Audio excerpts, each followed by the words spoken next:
Hello, creatures of the night. Welcome to the channel where fear meets fun. Before we begin our macabre journey today, I want to ask you to leave a comment telling me which city you're watching from. I'll love reading your response. Don't forget to hit the like button and get ready to sleep with plenty of fear, all because the sun hung low in the sky, painting Yosemite National Park in hues of amber and gold. 16-year-old Lena Matthews stood at the edge of their campsite, her arms laden with tent poles and canvas. She couldn't shake the feeling of unease that had settled over her since they'd arrived. "Lena, honey, can you start setting up the tent?" her mother called from the car. "Your father and Tommy are still unloading the coolers." "Sure, Mom," Lena replied, forcing a smile. She knelt on the soft earth, spreading out the tent material and trying to focus on the task at hand. But her eyes kept darting to the dense forest that surrounded their little clearing. The trees seemed to loom over them, their branches reaching out like gnarled fingers. As she worked, Lena overheard her younger brother Tommy chattering excitedly to their father. "Dad, can we go hiking tomorrow? I want to see if we can spot any bears." Their father chuckled. "We'll see, champ. But remember, we're here to enjoy nature, not disturb it. If we do see any wildlife, we keep our distance, okay?" Lena rolled her eyes. At 12, Tommy still had the enthusiasm of a much younger child. She, on the other hand, felt too old for family camping trips, but her parents had insisted, claiming it would be good for them to reconnect with nature and disconnect from technology. As she hammered the last tent stake into the ground, Lena stood back to admire her work. The forest had grown darker, the shadows deeper. A cool breeze rustled through the leaves, carrying with it the scent of pine and something else. Something older and mustier. "Nice job with the tent, sweetie," her mother said, coming up beside her. "Why don't you help Tommy collect some firewood while your father and I set up the rest of the camp?" Lena nodded, calling out to her brother. "Come on, Squirt. Let's go find some wood for the fire." As they ventured closer to the tree line, Lena felt a shiver run down her spine. She tried to shake it off, telling herself it was just the cooling evening air. "Lena, look!" Tommy exclaimed, pointing to a twisted old tree. "Doesn't that not look like a face?" Lena squinted at the tree. In the fading light, the gnarled wood did seem to form two hollow eyes and a gaping mouth. "Yeah, it kinda does," she admitted. "Pretty creepy." They gathered an armful of dry branches and headed back to the campsite. As they walked, Lena could have sworn she heard something. A faint sound carried on the wind. She paused, straining her ears. "What's wrong?" Tommy asked, noticing her hesitation. Lena shook her head. "Nothing. I just thought I heard something. Come on, let's get back before it gets too dark." The family spent the evening around the campfire, roasting marshmallows and sharing stories. But Lena found it hard to focus on the conversation. Her eyes kept drifting to the dark woods beyond the firelight's reach. As they prepared for bed, Lena's mother noticed her distraction. "Everything okay, honey? You've been quiet tonight." Lena forced a smile. "I'm fine, Mom. Just tired from the drive, I guess." "Well, get some rest. We've got a big day of hiking ahead of us tomorrow." Inside the tent, Lena snuggled into her sleeping bag, listening to the soft breathing of her family around her. Despite her exhaustion, sleep eluded her. The unfamiliar sounds of the forest kept her on edge. The hoot of an owl, the rustle of small animals in the underbrush, the creaking of branches in the wind. And then she heard it again, a whisper, so faint she might have imagined it. "Help. Please. Help me." Lena's eyes snapped open. She held her breath, listening intently. For a moment, all she could hear was the sound of her own heart pounding in her ears. Then it came again, a little louder this time. "Help me. Please. Someone." She sat up slowly, careful not to wake the others. The voice seemed to be coming from somewhere in the forest. It sounded young, frightened, a child perhaps. Lena debated waking her parents, but what if she was just imagining things? They'd think she was being silly, hearing things in the dark like a little kid. She lay back down, pulling her sleeping bag up to her chin. It's nothing, she whispered to herself. Just the wind. Or a dream. Go to sleep. But sleep wouldn't come. The whispers continued, growing more urgent, more desperate. Lena tossed and turned, trying to block them out, but they seemed to echo in her head. After what felt like hours, Lena couldn't take it anymore. She needed some air, needed to prove to herself that there was nothing out there. Carefully, she unzipped her sleeping bag and crept to the tent entrance. The cool night air hit her face as she stepped outside. The campsite was bathed in silvery moonlight, casting long shadows across the ground. Lena shivered, wrapping her arms around herself. "Hello?" she whispered, feeling foolish. "Is someone there?" Only the night sounds of the forest answered her. Lena was about to turn back to the tent when something caught her eye. A flicker of light deep in the woods. It wasn't the steady beam of a flashlight, but a soft, pulsing glow that seemed to beckon to her. Lena took a step toward the trees, then hesitated. Every horror movie she'd ever seen flashed through her mind, warning her of the dangers of investigating strange lights in dark forests. But the whispers came again, clearer now that she was outside. "Please, help me. I'm lost." It sounded so real, so desperate. What if it really was a lost child out there? Lena couldn't just ignore it, could she? She glanced back at the tent where her family slept peacefully. "I'll just take a quick look," she muttered to herself. Just to be sure. Lena grabbed a flashlight from the camping supplies and took a deep breath. With one last look at the safety of the campsite, she stepped into the shadows of the forest, following the mysterious light and the pleading whispers. As the trees closed in around her, blocking out the moonlight, Lena felt a chill that had nothing to do with the night air. She flicked on her flashlight, its beam cutting through the darkness. But somehow it only made the shadows seem deeper, more menacing. "Hello?" she called out, her voice sounding small and fragile in the vastness of the forest. "Is someone there? Do you need help?" The whispers grew louder, seeming to come from all around her now. Lena spun in a circle, her flashlight beam dancing wildly across the trees. For a moment she thought she saw a pale face peering out from behind a trunk, but when she looked again, it was gone. Panic began to rise in her throat. This was a mistake. She needed to get back to the campsite, back to the safety of her family. Lena turned to retrace her steps, but in her confusion, she couldn't remember which way she had come.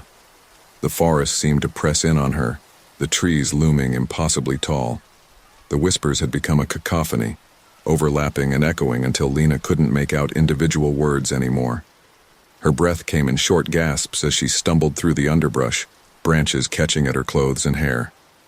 The flashlight flickered, its beam growing weaker. Just as Lena felt she couldn't take another step, the whispers suddenly ceased. The silence was so abrupt, so complete, that it was almost deafening. Lena froze, her heart pounding in her ears. Then a single voice cut through the silence, clear, close, and terrifyingly real. "Lena," it said, "I've been waiting for you." The flashlight gave one final sputter and went out, plunging Lena into total darkness. And in that moment, as fear threatened to overwhelm her, Lena realized that her camping trip had become something far more sinister, and that the true horror was only just beginning. The morning sun filtered through the canopy, dappling the forest floor with patches of gold. Lena sat at the picnic table, pushing her scrambled eggs around her plate, her mind still reeling from the events of the previous night. The whispers, the flickering light, the voice that knew her name. It all seemed like a distant nightmare in the cheerful light of day. "Lena, honey, are you feeling all right?" her mother asked, concern etching her features. "You've barely touched your breakfast." Lena forced a smile. "I'm fine, Mom, just didn't sleep well." Her father looked up from his map. "Well, buck up, kiddo. We've got a big day ahead of us. I thought we'd hike up to Vernal Fall. It's about a 3-mile round trip." Tommy bounced in his seat. "Awesome. Can we swim in the pool at the bottom of the waterfall?" "We'll see, champ," their father chuckled. The water might be too cold this time of year. As her family chatted excitedly about the day's plans, Lena's eyes kept drifting to the dense forest beyond their campsite. Somewhere in those woods, something was calling to her. She knew she should tell her parents about what she'd heard, but how could she explain it without sounding crazy? After breakfast, as her family prepared for the hike, Lena made her decision. "Hey, Mom," she called. "I'm not feeling up for the hike today. Is it okay if I stay back at the camp?" Her mother frowned. "Are you sure, sweetie? It's not like you to miss out on a hike." "I know, I think I need some quiet time. Maybe do some reading or sketching." Her parents exchanged a look. Finally, her father nodded. "All right, if that's what you want. But take the walkie-talkie and check in with us every hour. And remember, don't wander off. Stay close to the campsite, I know, Dad," Lena finished for him. As her family's voices faded into the distance, Lena waited, heart pounding. Then, gathering her courage, she grabbed her backpack and headed into the forest. The woods seemed different in daylight, less menacing, but no less mysterious. Lena tried to retrace her steps from the night before, but everything looked different. She wandered for what felt like hours, the whispers in her head growing louder with each step. "Hello?" she called out. "Is anyone there? I want to help." A twig snapped behind her and Lena whirled around. There, barely visible among the trees, was a faint, shimmering outline of a girl about her age. "Emily," Lena whispered, remembering the name from her nightmares. The apparition flickered and vanished. But as it disappeared, Lena noticed something she hadn't seen before, an overgrown trail leading deeper into the forest. Without hesitation, Lena followed the path. The further she went, the denser the forest became. The sunlight struggled to penetrate the thick canopy, casting the trail in an eerie green twilight. "I must be crazy," Lena muttered to herself. "Following ghost trails in the middle of nowhere." Suddenly, the temperature dropped dramatically. Lena's breath came out in visible puffs despite the summer heat. She wrapped her arms around herself, shivering. "Hello?" she called out again, her voice shaking. "Emily, are you there?" The silence that followed was deafening. Then a whisper so close it could have been in her ear. "Behind you." Lena spun around, her heart pounding. There was nothing there, but she couldn't shake the feeling of being watched. Eyes seemed to peer at her from every shadow, every gap between the trees. "This isn't funny," she shouted, fear giving way to anger. "If you want my help, stop playing games." As if in response, a gust of wind whipped through the trees, carrying with it the sound of childish laughter. Leaves swirled around Lena, and when they settled, she found herself in a small clearing she hadn't noticed before. In the center of the clearing stood the ruins of an old cabin. Its walls were half collapsed, the roof long gone. Nature had begun to reclaim it, with vines and moss creeping over the weathered wood. Lena approached cautiously, her eyes widening as she took in the strange symbols etched into the remaining walls. They looked ancient, like nothing she'd ever seen before. "What is this place?" she wondered aloud, reaching out to trace one of the symbols with her finger. The moment she touched the wood, a jolt of energy surged through her. Visions flashed before her eyes. A young girl running through the woods, laughter turning to screams, a dark figure looming over her, a flash of steel. Lena stumbled back, gasping. "Oh God," she choked out. "What happened here?" "Something terrible," a soft voice replied. Lena turned slowly, her heart in her throat. There, standing at the edge of the clearing, was the ghostly figure of a young girl. She was translucent, her edges blurring into the forest behind her, but Lena could make out a dress that might have once been white, and long hair that floated as if suspended in water. "Emily?" Lena whispered. The ghost nodded. "You came back. I wasn't sure you would." Lena swallowed hard. I heard you calling. You said you needed help." Emily's form flickered, her expression sorrowful. "I've been trapped here for so long, decades maybe. Time Time works differently for me now. What happened to you? Lena asked, taking a tentative step closer. Emily opened her mouth to respond, but before she could speak, a shout echoed through the forest. Lena! Lena, where are you? Lena's eyes widened in panic. That's my dad. Oh no, they must have come back early. I have to go. She turned back to Emily, but the ghost was already fading. Wait! Lena cried. Don't go! How can I help you? Emily's voice came as if from a great distance. Come back tonight. When the moon is high, I'll tell you everything then. And with that, she vanished completely. Lena stood frozen for a moment, her mind reeling. Then her father's voice came again, closer this time, tinged with worry and anger. I'm here! Lena shouted back. I'm coming! She cast one last look at the ruined cabin, then turned and ran back the way she'd come. Her mind raced as fast as her feet. How was she going to explain this to her parents? And more importantly, how was she going to sneak out tonight to meet Emily again? As she burst out of the tree line into their campsite, Lena saw her father's face, a mix of relief and fury. Lena Matthews, he bellowed. What were you thinking? We've been searching for you for hours. Her mother rushed forward, enveloping her in a tight hug. Oh, thank God you're all right. We were so worried. Lena hugged her mother back, guilt washing over her. I'm sorry, she mumbled. I went for a walk and got turned around. Her father's expression softened slightly, but his voice remained stern. You know better than to wander off like that. Anything could have happened to you out there. If only you knew, Lena thought. As her parents fussed over her, checking for injuries and pressing water into her hands, Lena's mind was already working on a plan. She had to find a way to sneak out tonight. Emily was waiting for her, and Lena had a feeling that whatever the ghost had to tell her was more important and more dangerous than she could possibly imagine.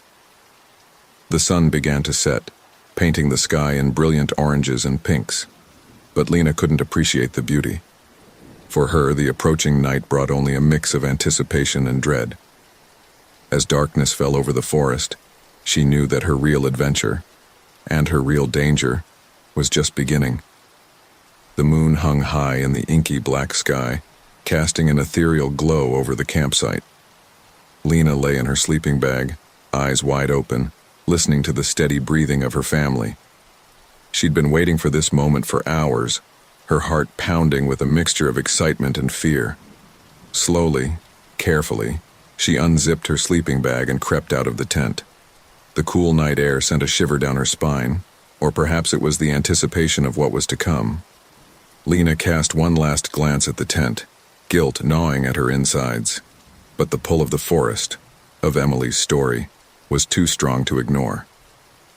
With a deep breath, Lena plunged into the darkness of the woods. The path seemed to materialize before her, as if the forest itself was guiding her steps. The whispers started again, soft at first, then growing louder as she approached the clearing with the ruined cabin. As she stepped into the moonlit space, Emily's ghostly form shimmered into view. The spirit girl smiled sadly, her translucent form wavering like a reflection on water. You came, Emily said, her voice echoing strangely in the night air. Lena nodded, trying to keep her voice steady. I said I would. I want to help you, Emily, but I need to know what happened. Who are you? How did you end up like this? Emily's form flickered, and for a moment, Lena thought she might disappear again. But then the ghost girl spoke, her voice filled with a sorrow that seemed to span decades. I died here, in these woods, in the summer of 1978. I was 14 years old. Lena gasped. 1978? That's over 40 years ago. Emily nodded sadly. Time moves differently for me now. Sometimes it feels like yesterday. Other times like centuries have passed. She gestured to the ruined cabin. This was my family's vacation home. We came here every summer. As Emily spoke, the air around them seemed to shimmer. Suddenly, Lena found herself surrounded by a vision of the past. The cabin stood whole and new, surrounded by laughing children and smiling adults. In the center of it all was Emily, alive and vibrant, her long hair shining in the sunlight. It was supposed to be a perfect summer, Emily's voice continued, overlaying the scene. But then, he came. The vision shifted, darkened. Lena saw a shadowy figure lurking at the edge of the woods, watching the happy family with malevolent eyes. "Who was he?" Lena whispered, her voice trembling. The vision faded, leaving them back in the moonlit clearing. Emily's form seemed to flicker more rapidly now, her distress evident. "I never knew his name," she said. "He was just the bad man, the monster in the woods. One night I snuck out to meet a boy I liked from a nearby campsite. The bad man was waiting." Lena felt a chill run down her spine. "Emily, I'm so sorry. What did he do to you?" Emily's form wavered, and for a moment Lena could see the wounds that had ended her life. "He hunted me through these woods," Emily whispered. "I ran and ran, but he caught me. And then—" She trailed off. But Lena didn't need her to finish. The horror of Emily's final moments hung in the air between them. "But why are you still here?" Lena asked, fighting back tears. "Why can't you move on?" Emily's eyes met Lena's, filled with a desperate plea. "Because he's still out there, the bad man. He never got caught. He hurt other girls after me. And I couldn't stop him. I couldn't warn anyone. I've been trapped here, watching, helpless." Lena's mind reeled. "You mean he could still be alive? Still hurting people?" Emily nodded gravely. "That's why I need your help, Lena. You're the first person who's been able to see me, to hear me. You can do what I can't. You can stop him." The weight of Emily's words hit Lena like a physical force. But how? I'm just a teenager. What can I do against a murderer?" Emily floated closer, her ghostly hand reaching out as if to touch Lena's cheek. Though Lena felt nothing but a cold whisper of air, the gesture was comforting. "You're braver than you know, Lena," Emily said softly. "And you're not alone. I'll help you. Together we can bring him to justice and free not just me but all the souls he's trapped here." Lena took a deep breath, trying to process everything she'd heard. It was terrifying, overwhelming. But as she looked at Emily's hopeful face, she knew she couldn't turn away. "Okay," Lena said, her voice growing stronger. "I'll help you. What do we need to do?" Emily's smile was radiant, even in her ghostly form. "First, we need to find evidence. There's a box hidden in the cabin under a loose floorboard. It has my diary and some other things that might help. But be careful, Lena. The bad man, he still comes here sometimes. This place draws him back." Lena nodded, a mix of determination and fear coursing through her. She turned towards the cabin, ready to search for the hidden box, when a noise from the forest made her freeze. "Lena? Lena, where are you?" It was her father's voice, distant but getting closer. Lena turned back to Emily in panic. "It's my dad. They must have realized I'm gone. I have to go back." Emily's form was already starting to fade. "Go," she whispered, "but come back tomorrow night. And Lena, be careful. Now that you've seen me, you're part of this world. He might sense you too." Before Lena could ask what she meant, Emily vanished completely. The clearing suddenly felt colder, darker without her presence. "Lena!" Her father's voice was closer now. Fighting down her panic, Lena turned and ran back towards the campsite. Her mind was a whirlwind of thoughts and emotions. She had promised to help Emily, to solve a decades-old murder and bring a killer to justice. But how could she do that without putting herself and her family in danger? As she burst out of the tree line, she nearly collided with her father. "Lena!" he exclaimed, grabbing her shoulders.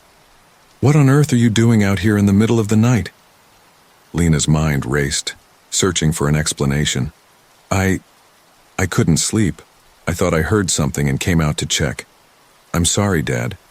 I didn't mean to worry you. Her father's face was a mix of relief and exasperation. You can't just wander off like that, especially at night. It's dangerous out here. If only you knew, Lena thought. As her father led her back to the tent, lecturing her about safety and responsibility, Lena's mind was already planning her next move. She had made a promise to Emily, and she intended to keep it. But as the weight of her new mission settled on her shoulders, Lena couldn't shake the feeling that she had just stepped into something far bigger and more dangerous than she could have ever imagined. Back in her sleeping bag, Lena lay awake, Emily's words echoing in her mind. The bad man still comes here sometimes. This place draws him back. She shivered, pulling the sleeping bag tighter around her. As exhaustion finally overtook her, Lena's last thought before drifting off was a mix of determination and fear. Tomorrow night, she would return to the clearing. Tomorrow night, she would take the first step towards uncovering a long-buried truth.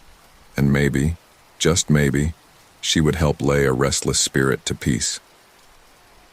The day had passed in a blur of forced smiles and distracted nods as Lena's family explored Yosemite. Now, as night fell once again, Lena lay in her sleeping bag, every nerve on edge. The soft breathing of her family filled the tent, but sleep eluded her. Her mind raced with thoughts of Emily, the murderer, and the task that lay ahead.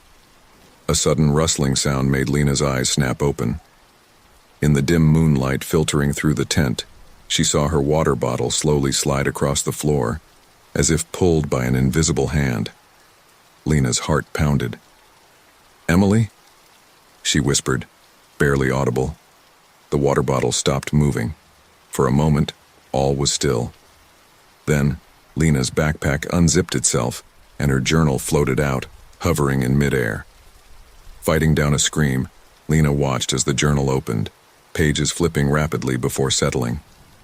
In the faint light, she could just make out new writing appearing on the page, as if an invisible hand were scrawling a message. Danger. He knows.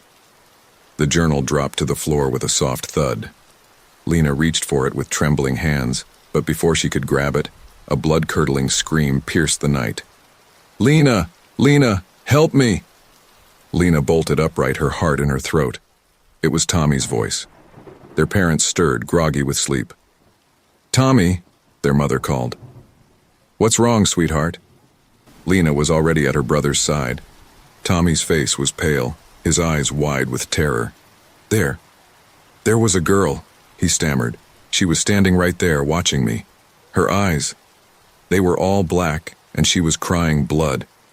Their father fumbled for the lantern, flooding the tent with light. "It was just a nightmare, son," he said, his voice gruff with concern. "There's no one here but us." But Lena knew better. She met Tommy's frightened gaze, seeing the question there. He knew she believed him. "It's okay, Squirt," she said softly, pulling him into a hug. "It wasn't real. You're safe." As their parents soothed Tommy back to sleep, Lena's mind raced. Emily had never appeared to anyone but her before. What had changed? And what danger was Emily trying to warn her about? Sleep was impossible now. As her family's breathing evened out once more, Lena quietly unzipped her sleeping bag and reached for her journal. In the beam of her flashlight, she saw the hastily scrawled warning and felt a chill run down her spine. Flipping to a blank page, Lena began to sketch. Her pencil moved almost of its own accord, capturing the ruined cabin, the symbols on its walls, Emily's ghostly form. As she drew, a sense of calm settled over her, as if the act of putting images to paper was helping to order her chaotic thoughts. A soft gasp made her look up. Tommy was awake, staring at her drawing with wide eyes. "That's her," he whispered. "The girl I saw." Lena quickly closed the journal. "It's nothing, Tommy. Just a sketch."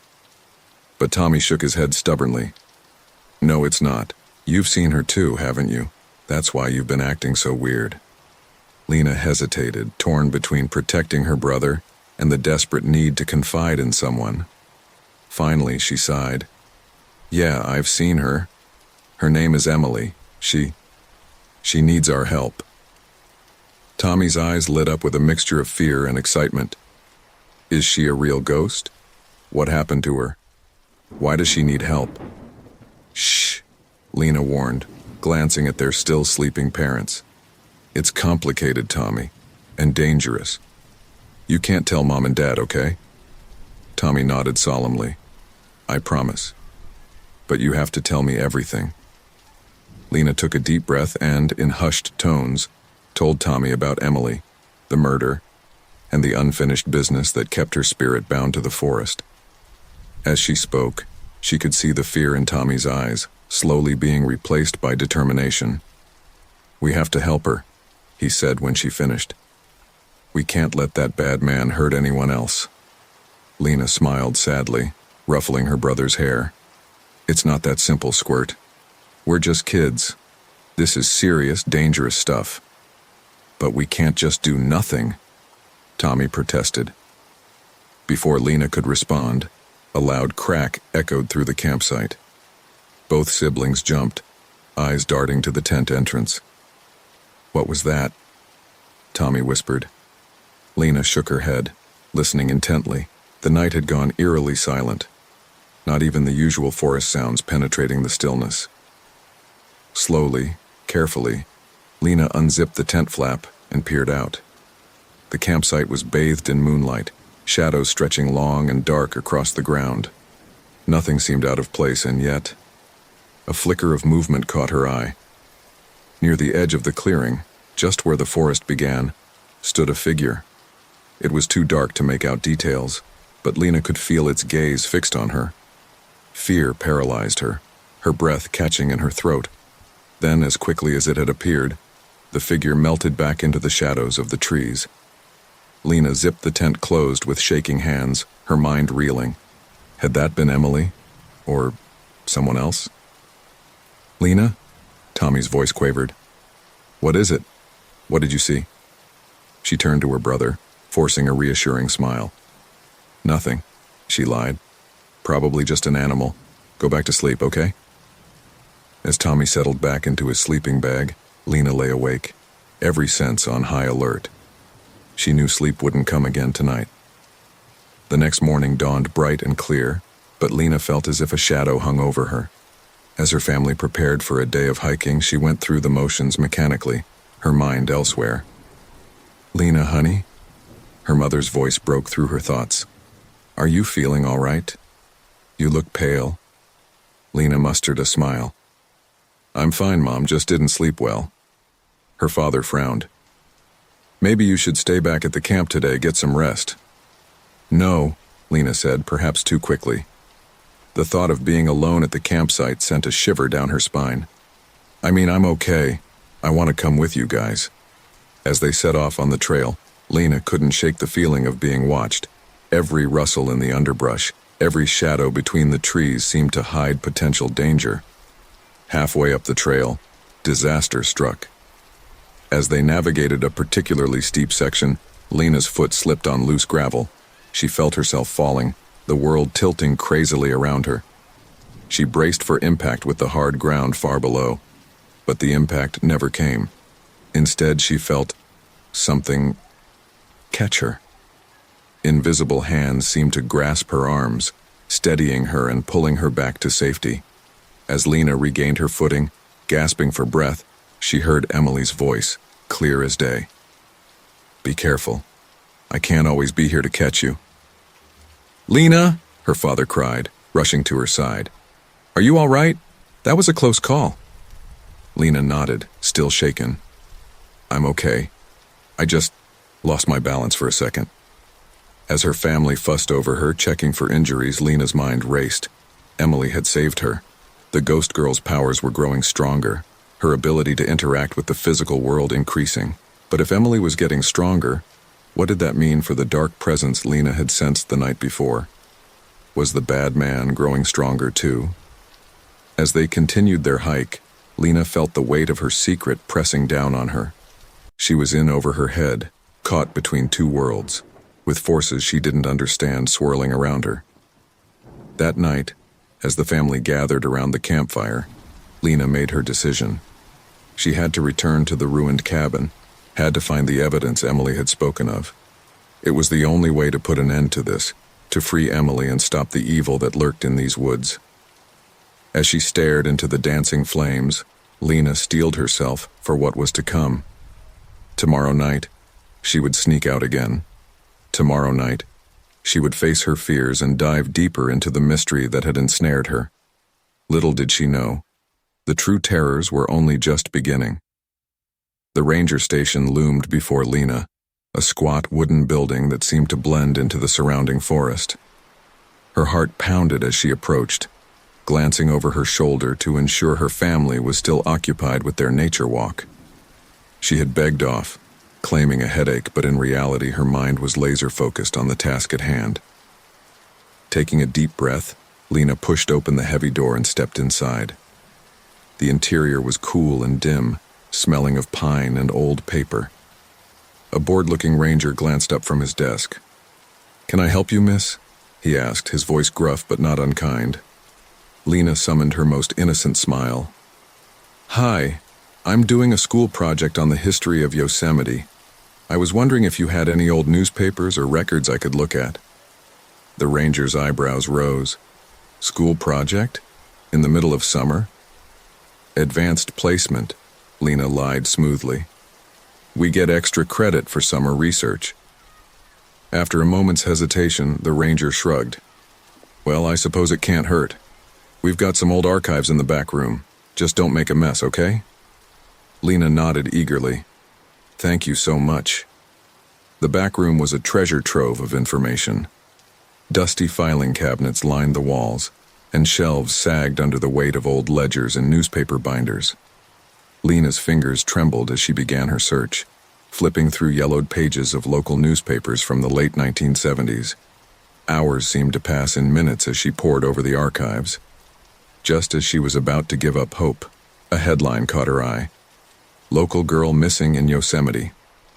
Lena's breath caught in her throat as she read the article. It detailed the disappearance of Emily Thompson, age 14, last seen on a family camping trip in the summer of 1978. The article included a photo, and Lena gasped. It was her Emily, smiling brightly at the camera, full of life and promise. As she dug deeper, Lena uncovered more articles. Emily's disappearance wasn't an isolated incident. Over the years, there had been a series of unsolved murders and disappearances in the park, all young girls between the ages of 12 and 16. "Oh, Emily," Lena whispered, her heart aching. "What happened to you all?" A noise from the main office made Lena jump. Quickly, she snapped photos of the most relevant articles with her phone, her hands shaking with a mixture of excitement and dread. As she was about to leave, a final article caught her eye. It was more recent, dated just 5 years ago. The headline read, "Cold Case Heats Up. New Lead in Yosemite Murders." Lena's eyes widened as she read. The article mentioned a potential suspect, a man who had worked as a park ranger in the 1970s and 80s. He had been questioned but never charged due to lack of evidence. The man's name wasn't given, but the article noted he still lived in the area. "Lena?" The ranger's voice called from the main office. "You about done in there?" "Coming," Lena called back, hastily snapping a photo of the final article before putting everything back in place. As she emerged from the back room, Lena noticed the ranger studying her intently. "Find what you were looking for?" he asked. Lena nodded, trying to keep her voice steady. "Yes, thank you. It was very helpful." As she turned to leave, the ranger spoke again. "You know, it's funny. We don't get many kids in here doing research, especially not on old cases." Lena froze, her hand on the doorknob. "Oh?"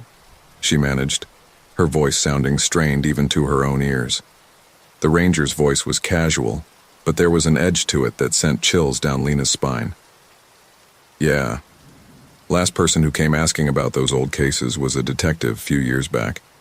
Stirred up a lot of trouble asking questions best left alone." Lena turned slowly, forcing a smile. "Well, I'm just interested in the park's history. Thanks again for your help." She stepped out into the afternoon sunlight, her mind reeling. As she walked back towards the campsite, Lena couldn't shake the feeling that she was being watched. She glanced over her shoulder, and her heart nearly stopped. An old man stood at the edge of the parking lot staring directly at her. He was tall and lean with weather-beaten skin and cold, piercing eyes. Something about him made Lena's skin crawl. She quickened her pace, not daring to look back again until she reached the relative safety of the crowded trail. When she finally did, the old man was gone. Back at the campsite, Lena's family was just returning from their hike. "There you are, honey," her mother called. "Feeling any better?" Lena nodded distractedly. "Yeah, much better. I think I just needed some rest." As her family chatted about their day, Lena's mind was elsewhere.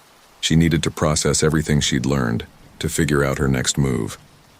But more than anything, she needed to talk to Emily. That night, as her family slept, Lena crept out of the tent once again. The forest seemed different now, more menacing, as if it was hiding dark secrets in its shadows. She made her way to the ruined cabin, her flashlight beam dancing nervously among the trees. "Emily?" she called softly. "Are you here?" The ghostly form of the young girl materialized before her. "Lena," Emily said, her voice tinged with sadness. "You've learned the truth, haven't you?" Lena nodded, her voice catching in her throat. "I'm so sorry, Emily. What happened to you? To all those girls? It's horrible." Emily's form flickered. "But you haven't learned everything yet. The danger isn't over, Lena. He's still out there." "The ranger," Lena whispered. "The old man I saw today. It's him, isn't it?" Emily nodded solemnly. "He was a ranger when I was alive. He used his position to hunt, to hurt, and he's never stopped." Lena's mind raced. "But how can we stop him? I'm just a kid, Emily. I can't fight a murderer." "You're not alone," Emily said, her ghostly hand reaching out as if to touch Lena's cheek. "We're all with you. All of us who he hurt. But you're the key, Lena. You can do what we can't." Before Lena could respond, a twig snapped in the darkness beyond the clearing. Both girls turned, Lena's heart pounding in her chest. "Someone's coming," Emily whispered urgently. "You need to hide." Lena looked around frantically, then dove behind a fallen log. She peered out, her breath caught in her throat. A beam of light cut through the darkness and a figure stepped into the clearing. Lena's blood ran cold as she recognized the old man from the parking lot. He moved with purpose, his eyes scanning the area. When he spoke, his voice was low and menacing. "I know you're out here, girl. I can sense you. You've been poking around where you don't belong." Lena pressed herself closer to the ground, willing herself to become invisible. She watched in horror as the old man approached the ruined cabin, his flashlight beam illuminating the faded symbols on the walls. "You think you're the first to try and solve this little mystery?" He chuckled darkly. "Others have tried. They all failed. And you will too." As he turned, his light fell on something half buried in the leaf litter. He bent down, picking up a small object. Lena's heart sank as she recognized her own bracelet, which must have fallen off during her earlier visits. The old man examined it, a cruel smile spreading across his face. "Well, well, what do we have here? Looks like our little detective left behind a clue of her own." He pocketed the bracelet and swept his light around the clearing once more. "I'll be seeing you soon, girl. Count on it." As his footsteps faded into the night, Lena remained frozen in her hiding spot, her mind a whirlwind of terror and determination. She had come seeking the truth, and now she had found it. But the truth was far more dangerous than she could have imagined. Emily reappeared, her form wavering with distress. "Lena, you need to be careful. He knows you're investigating now. He'll be watching." Lena nodded, her voice barely a whisper. "What do I do now, Emily?" The ghost girl's eyes were filled with a mixture of fear and resolve. "Now, we fight back. It's time to end this once and for all." As Lena made her way back to the campsite, A new determination burned within her.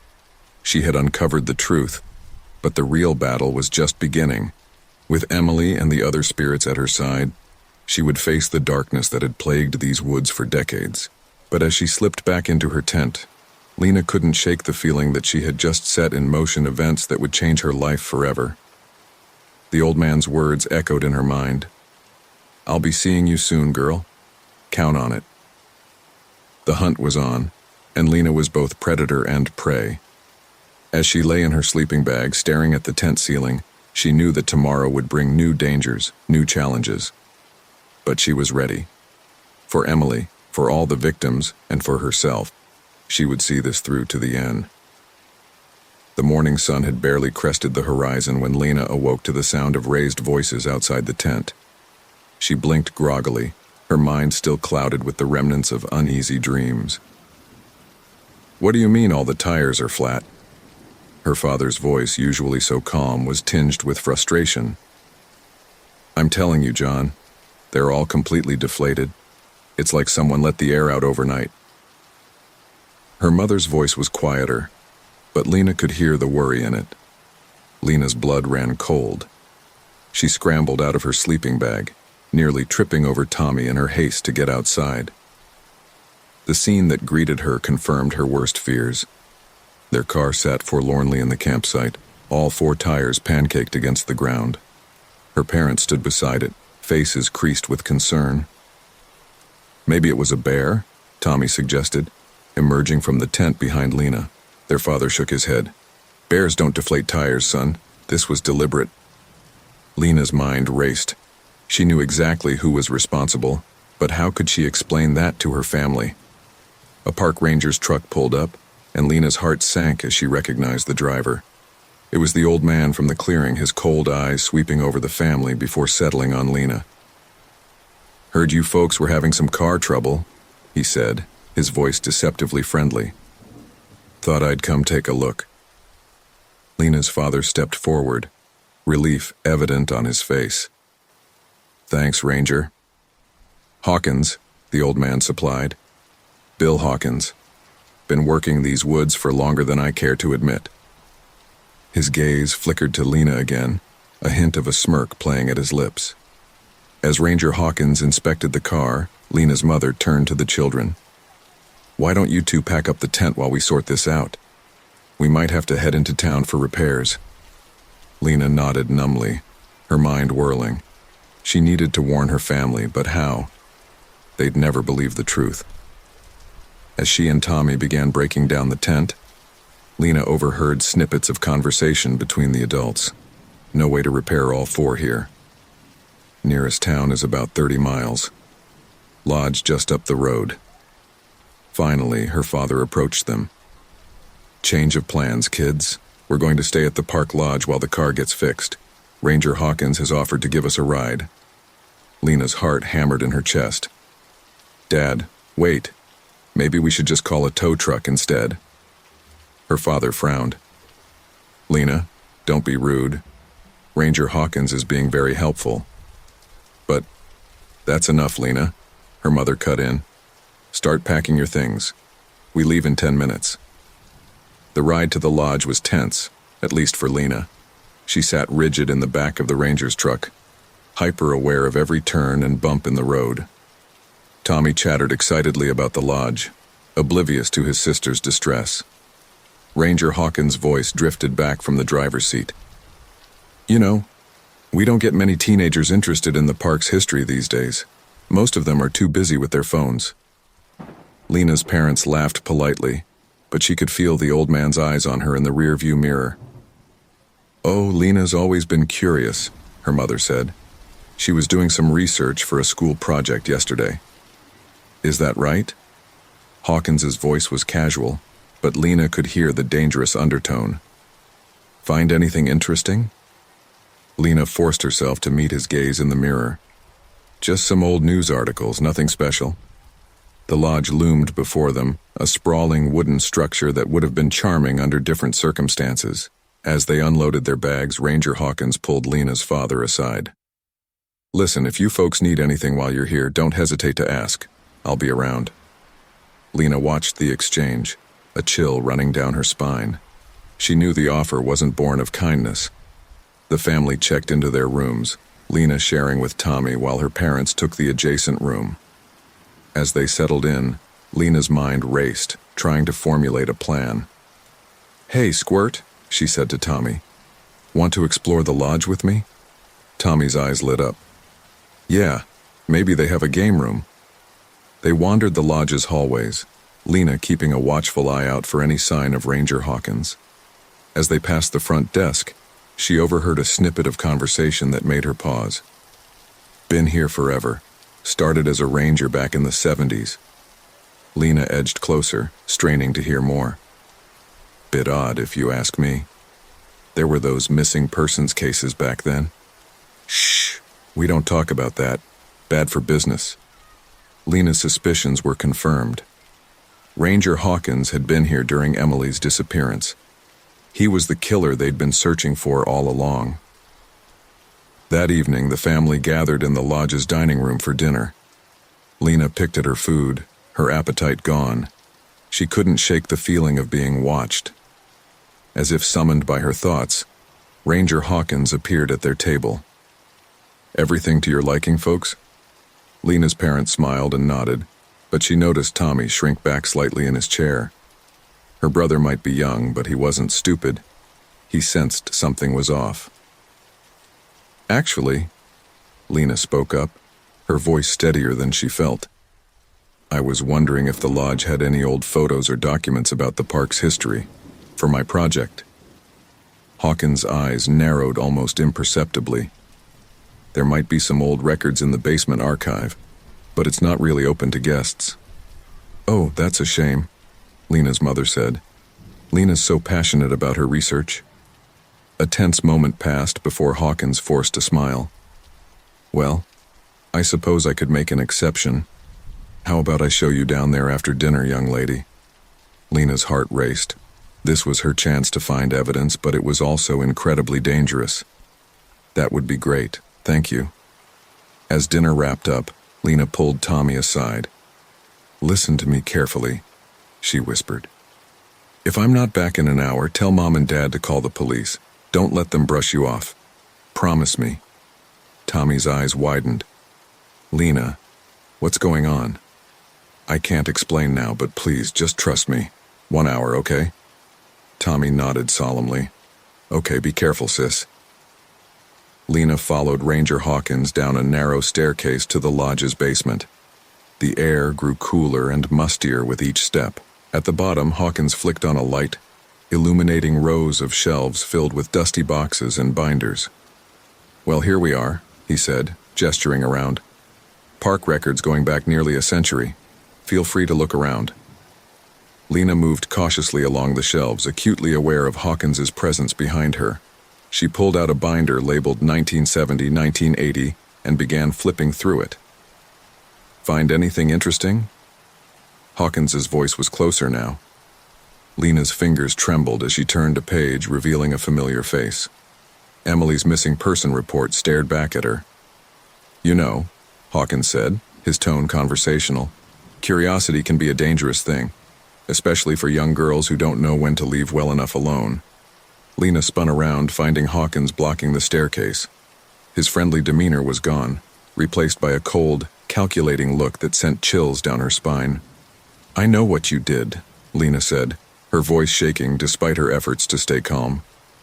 "To Emily, to all those girls. You won't get away with it." Hawkins laughed, a harsh, humorless sound. "Get away with it? My dear, I've been getting away with it for decades, and no one, especially not some meddling teenager, is going to stop me now." He took a step forward, and Lena backed up, her eyes darting around for an escape route. There was a small window near the ceiling, maybe big enough for her to squeeze through if she could reach it. "You know," Hawkins continued, "I thought about just scaring you off. But you're persistent, I'll give you that. Reminds me of Emily, actually. She was a fighter too, right up until the end." Rage boiled up inside Lena, momentarily overshadowing her fear. "You're a monster," she spat. Hawkins shrugged.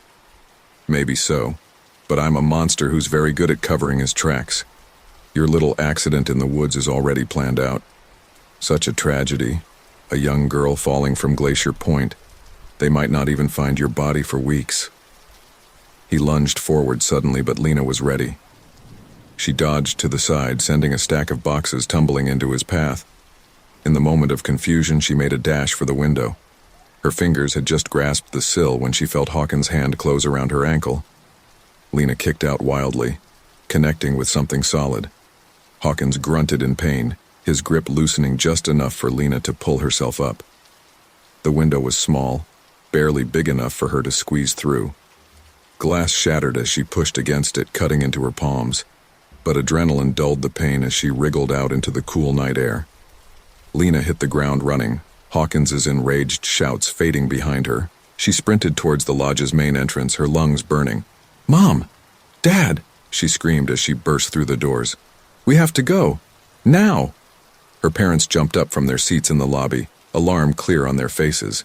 Tommy was already by their side, eyes wide with fear. "Lena, what on earth?" her father began, but she cut him off. "No time to explain. We need to leave. Please, trust me." Perhaps it was the wild look in her eyes, or the blood dripping from her cut hands, but her parents didn't argue.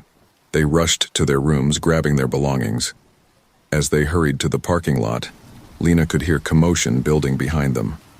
Hawkins's voice rose above the rest, spinning some tale about a disturbed teenager. But it was too late. The family piled into a taxi that had just dropped off another guest, Lena's father promising the confused driver a hefty fare to get them to the nearest town. As the taxi pulled away, Lena caught a glimpse of Ranger Hawkins bursting out of the lodge, his face contorted with rage. For a moment their eyes met, and Lena saw the promise of retribution there. The chase wasn't over. It had only just begun. The taxi sped down the winding mountain road, headlights cutting through the darkness.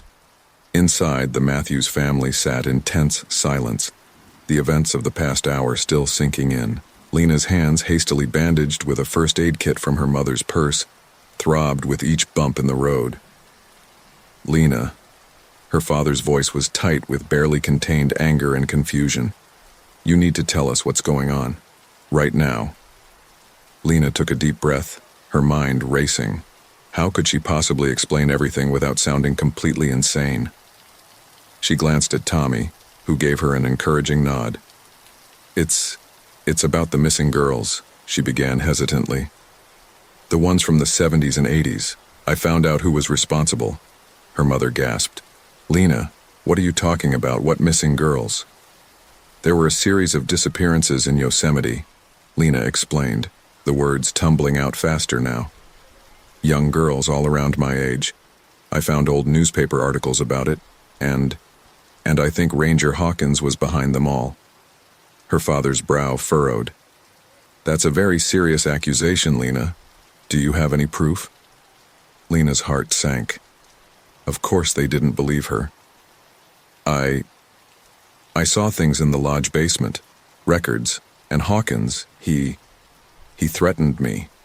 He was going to make me disappear too."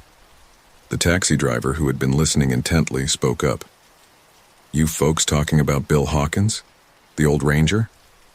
Lena leaned forward eagerly. "Yes. Do you know him?" The driver shook his head. "Not personally, but there's always been rumors about that guy. Folks say he knows these woods better than anyone, but there's something off about him.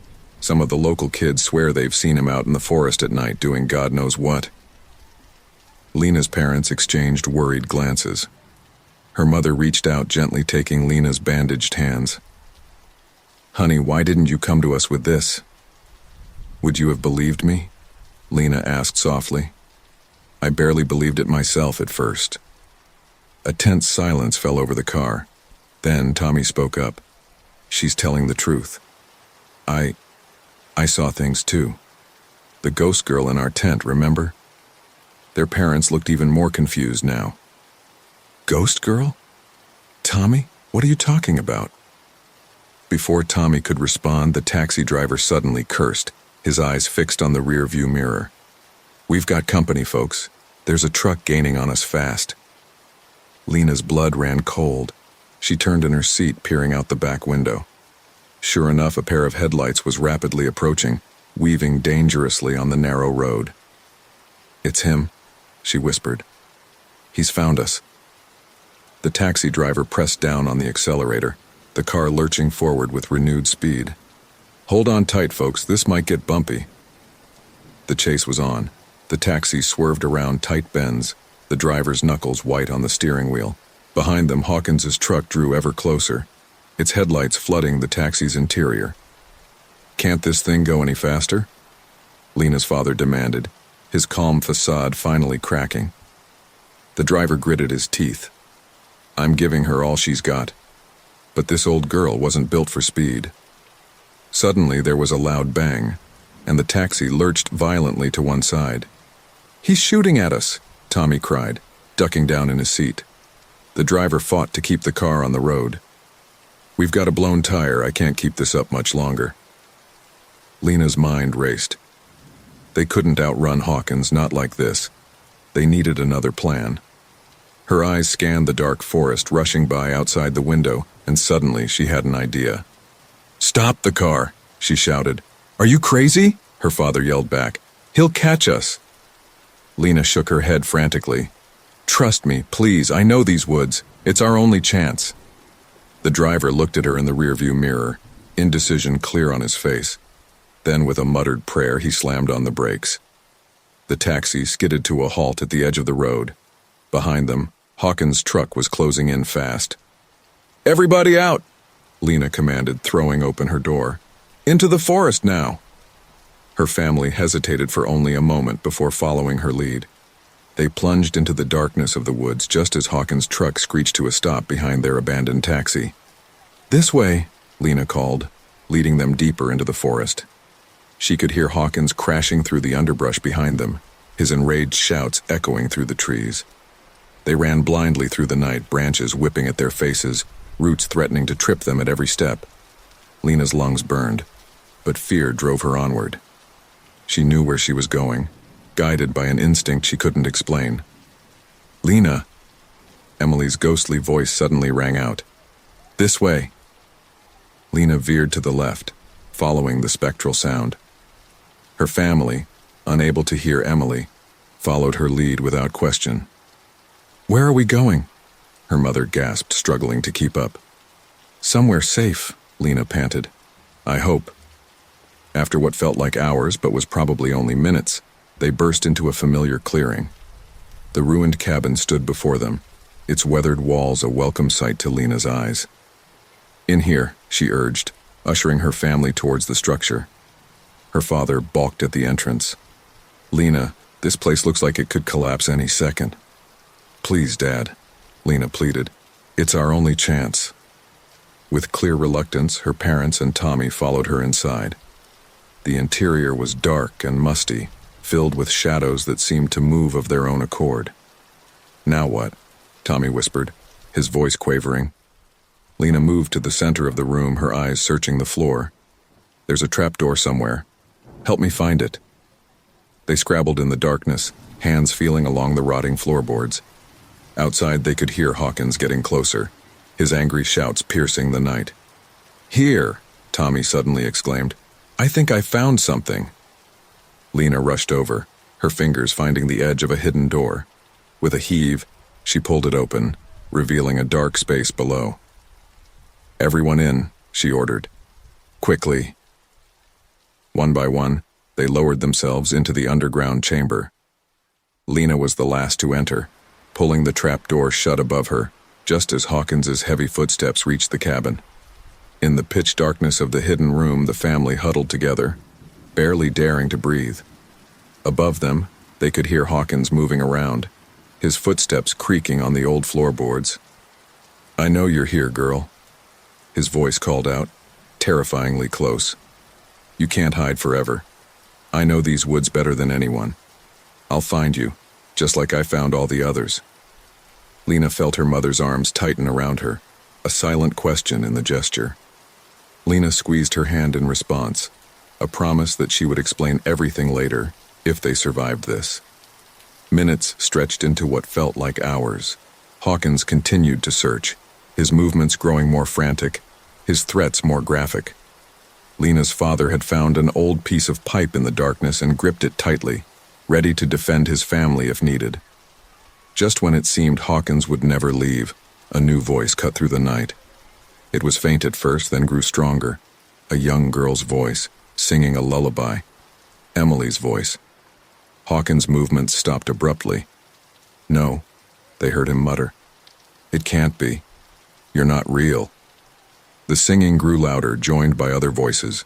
The voices of all the girls Hawkins had killed over the years. Their song filled the air, a chorus of the unavenged. "Stop it!" Hawkins screamed. "Leave me alone!" They heard him stumble out of the cabin, his cries fading as he ran back into the forest, pursued by the ghosts of his victims. In the underground chamber, Lena let out a shaky breath. I think it's over," she whispered. Slowly, cautiously, they emerged from their hiding place. The clearing was empty now, no sign of Hawkins or the spectral choir. As they stood in the moonlight, shell-shocked and exhausted, Lena's father turned to her. "Lena," he said softly, "I think it's time you told us everything." Lena nodded, looking at each member of her family in turn. They had been through so much, had trusted her even when everything seemed insane. They deserved the truth, all of it. "It started with whispers in the night," she began, her voice steady despite her exhaustion. "And a girl named Emily who died long ago but never left these woods." As Lena recounted her incredible tale, the first light of dawn began to creep over the horizon. A new day was beginning, and with it the promise of justice long delayed but finally within reach. But even as relief washed over her, Lena couldn't shake the feeling that their ordeal wasn't truly over. Hawkins was still out there, driven mad by his ghosts but no less dangerous. And the spirits of the woods, Emily chief among them, were restless, their unfinished business still binding them to this world. As her family listened in stunned silence, Lena knew that the next chapter of their adventure was just beginning. The truth was out, but the real battle still lay ahead. The morning sun cast long shadows across the forest floor as the Matthews family made their way back toward civilization. Exhaustion weighed heavily on them, but the urgency of their situation kept them moving forward. Lena led the way, her eyes constantly scanning their surroundings for any sign of danger. "We need to get to the ranger station," Lena said, breaking the tense silence. "There has to be someone there who will believe us." Her father nodded grimly. "And if they don't, we'll go straight to the police. What Hawkins has done, it can't be ignored any longer." As they walked, Lena felt a familiar chill in the air. She turned to see Emily's ghostly form keeping pace beside her, invisible to the rest of her family. "Be careful, Lena," Emily warned, her voice a whisper on the wind. "Hawkins is more dangerous than ever now. He has nothing left to lose." Lena nodded imperceptibly, not wanting to alarm her family by talking to thin air. She understood the gravity of their situation all too well. After what felt like hours of walking, they finally emerged from the dense forest onto a paved road. In the distance, they could see the main ranger station, a beacon of hope in their current nightmare. As they approached, Lena's mother suddenly grabbed her arm. "Lena, look," she whispered, pointing to the parking lot. Hawkins' truck was parked haphazardly near the entrance, one door left open in haste. "He's here," Tommy said, his voice quavering with fear. Lena took a deep breath, steeling herself for what was to come. "We can't turn back now. This ends today, one way or another." Her father put a protective arm around Tommy. "Maybe you kids should wait out here while your mother and I go in." "No," Lena said firmly. "We're in this together. Besides, I'm the one he's after. I need to face him." With great reluctance, her parents agreed. As a family, they approached the ranger station, each step feeling like it might be their last. The interior of the station was eerily quiet. Papers were strewn across the floor, and a chair lay overturned behind the main desk. Signs of a struggle were evident everywhere they looked. "Hello?" Lena's father called out cautiously. Is anyone here? A muffled sound came from a back room. They moved towards it slowly, Lena's father still clutching the pipe he had found in the underground chamber. As they rounded the corner, they found two rangers bound and gagged, their eyes wide with fear. Lena's mother quickly moved to untie them. "Where is he?" Lena demanded as soon as the first ranger could speak. "Hawkins," the ranger gasped, rubbing his wrists where the ropes had cut into them.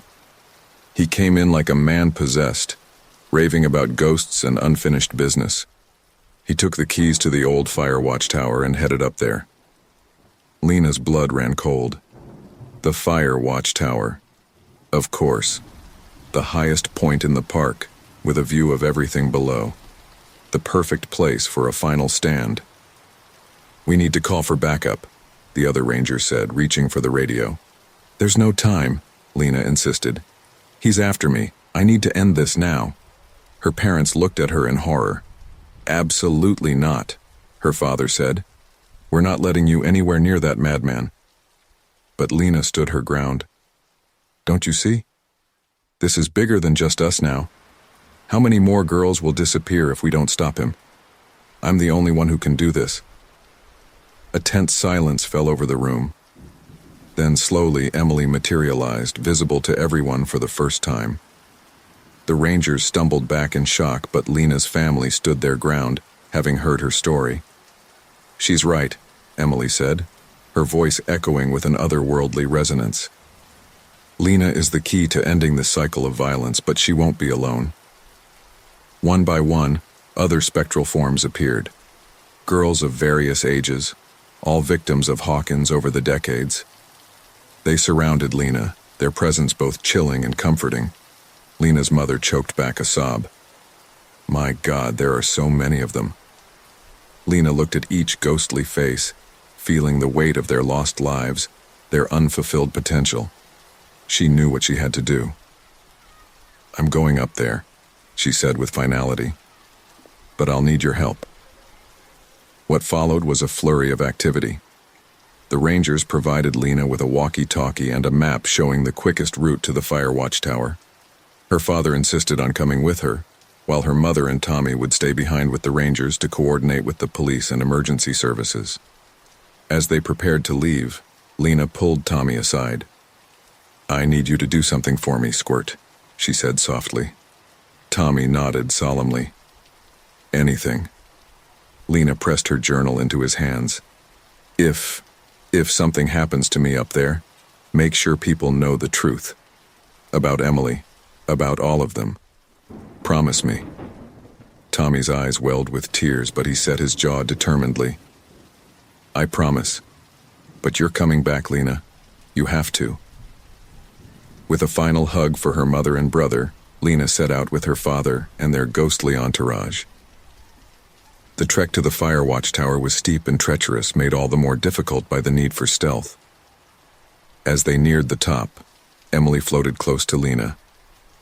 "Remember," she whispered, "Hawkins' power comes from fear. The fear he instills in others and his own fear of facing what he's done. You have the strength to break that cycle." Lena nodded, gripping the walkie-talkie tightly. They had a plan, but so much could go wrong. As the fire watchtower came into view, she felt a mix of terror and determination coursing through her veins. Her father touched her shoulder gently. "Lena," he said, his voice thick with emotion, "I want you to know how proud I am of you. Your bravery, your compassion. You're everything I ever hoped you'd be and more." Lena felt tears prick at her eyes. "Thanks, Dad, for believing in me, even when it all seemed crazy."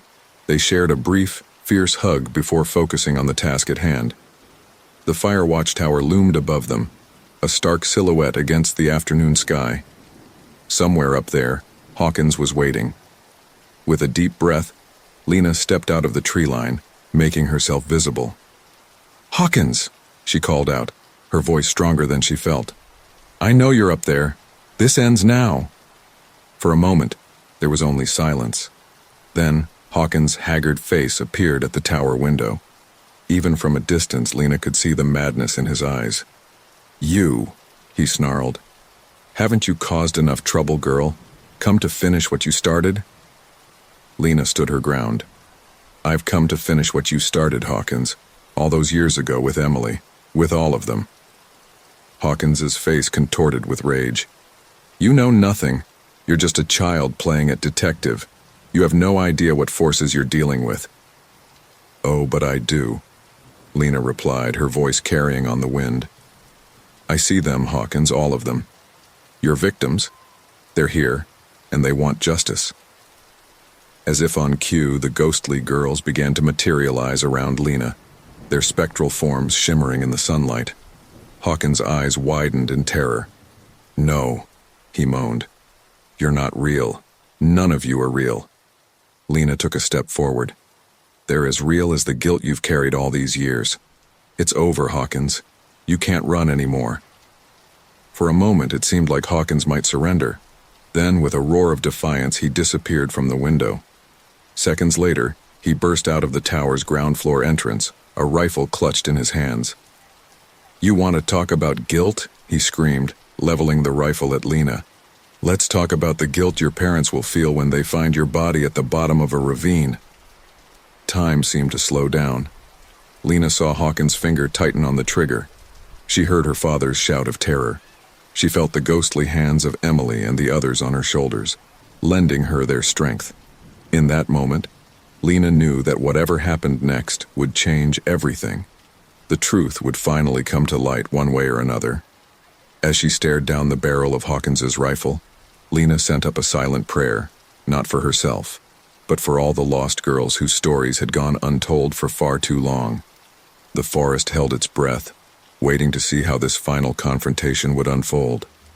The crack of the rifle shot echoed through the forest, sending birds scattering from nearby trees. Lena flinched, anticipating the searing pain of a bullet, but it never came. She opened her eyes to see a shimmering barrier before her, formed by the ghostly figures of Emily and the other victims. Hawkins stared in disbelief, his hands shaking on the rifle. Impossible, he whispered. Lena's father, who had been watching in horror from the tree line, rushed to her side. Lena, are you all right? She nodded, her eyes fixed on Hawkins. It's over, she called out to him. You can't hurt anyone anymore. Hawkins' face contorted with rage and fear. He fired again and again, each bullet dissipating harmlessly against the spectral shield.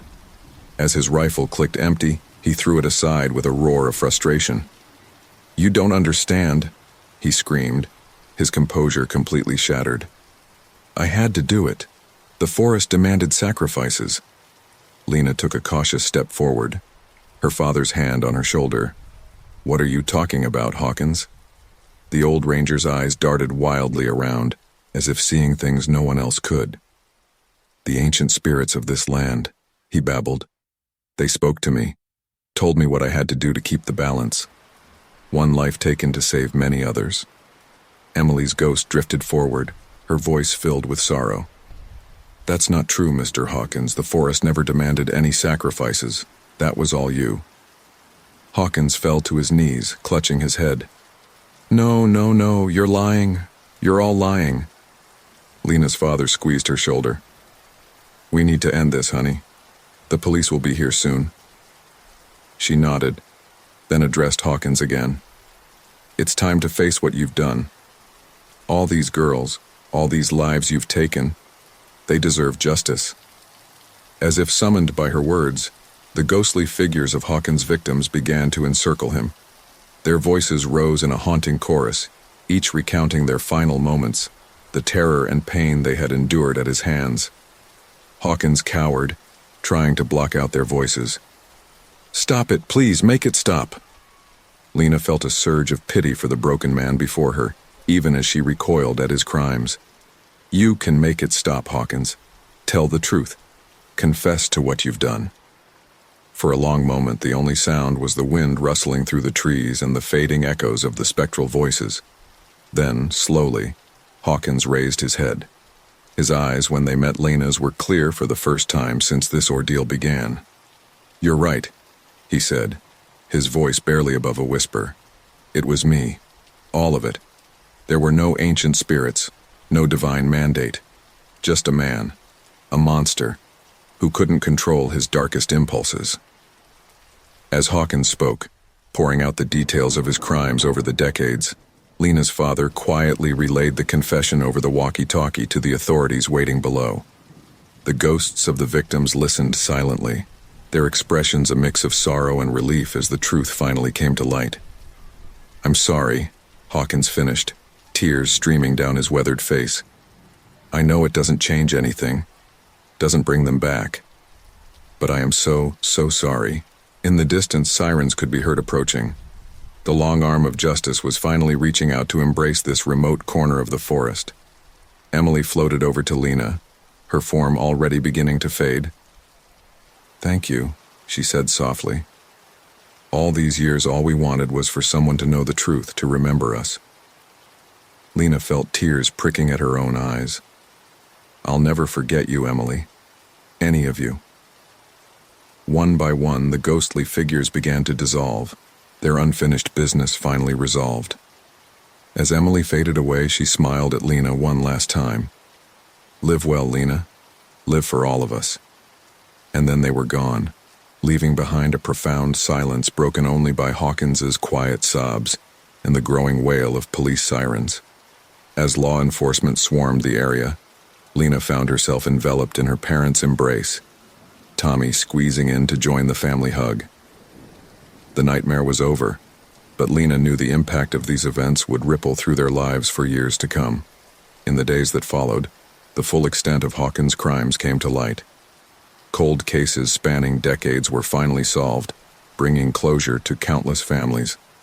Lena's story, of ghostly encounters and spectral assistance, was met with skepticism by some, but those who had been there, who had seen the impossible with their own eyes, knew the truth. A month after the confrontation at the fire tower, Lena stood before a makeshift memorial in Yosemite, staring at the faces of all the girls whose lives had been cut short. Flowers and candles surrounded their photos, a testament to lives remembered and mourned.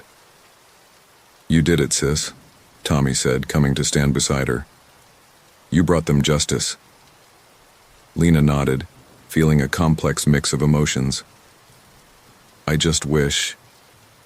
wish I could have saved them somehow." Her mother, overhearing, wrapped an arm around her shoulders. "You did save them, honey. You freed their spirits, gave them peace, and you've ensured that they'll never be forgotten." As the family stood there, paying their respects, a park ranger approached them. It was Johnson, one of the rangers who had been tied up by Hawkins that fateful day. "Miss Matthews," he said, addressing Lena, "I hope I'm not intruding, but I wanted to let you know. The Park Service has made a decision. We're establishing a permanent memorial and education center dedicated to the victims and to raising awareness about missing persons cases." Lena's eyes widened. "Really? That's wonderful." Ranger Johnson nodded solemnly. "We were hoping you might be willing to consult on the project. Your insight would be invaluable." As Lena agreed, feeling a sense of purpose flood through her, she noticed a familiar shimmer at the edge of her vision. She turned to see Emily standing there, more transparent than ever, but smiling broadly. "You see?" Emily said, her voice like a whisper on the wind. "This is how we live on. Through remembrance, through action, through changing the world for the better." Lena smiled back, feeling a weight lift from her shoulders. She turned to her family and Ranger Johnson. "I have some ideas," she said, her voice strong and clear. "Ideas about how we can make sure nothing like this ever happens again." As they walked away from the memorial, discussing plans for the future, Lena felt a sense of peace settle over her. The forest around them seemed brighter somehow, as if a dark cloud had finally been lifted. She knew there would be challenges ahead, nightmares to face, doubters to convince, a traumatic experience to process, but she also knew she wasn't alone. She had her family, she had the truth, and she had a purpose. Lena took one last look at the memorial before it faded from view. "Goodbye, Emily," she whispered. "Goodbye, everyone. Rest easy now." As if in response, a warm breeze rustled through the trees, carrying with it the faintest echo of laughter, young, joyful, and finally free. That evening, as the Matthews family sat around a campfire, their last night in Yosemite before heading home, Lena's father raised his mug of hot chocolate in a toast. "To new beginnings," he said, his voice thick with emotion. "And to the bravest girl I know." Lena blushed but raised her own mug. "To remembrance," she added, "and to making a difference." As they all clinked mugs, Lena gazed into the flickering flames. She thought about the long road that had led her here, and the even longer road ahead. But for the first time since this all began, she felt ready to face whatever came next. The fire crackled, sparks dancing up into the night sky like so many freed spirits, and somewhere in the distance, barely audible but unmistakably there, the forest seemed to whisper a final goodbye. 6 months had passed since the events in Yosemite, and autumn was painting the world in shades of gold and crimson. Lena Matthews stood at the podium, her heart racing as she faced the crowd gathered for the opening of the Yosemite Memorial and Education Center. "Thank you all for coming today," she began, her voice steady despite her nerves. "This center stands as a testament to lives lost, but also as a beacon of hope for the future." As Lena spoke, her eyes scanned the audience. Her family sat in the front row, beaming with pride. Beside them were the families of Emily and the other victims, their faces a mixture of sorrow and gratitude. Park rangers, law enforcement officers, and curious visitors filled the rest of the seats. "In the darkest of times, it's easy to lose faith in humanity," Lena continued.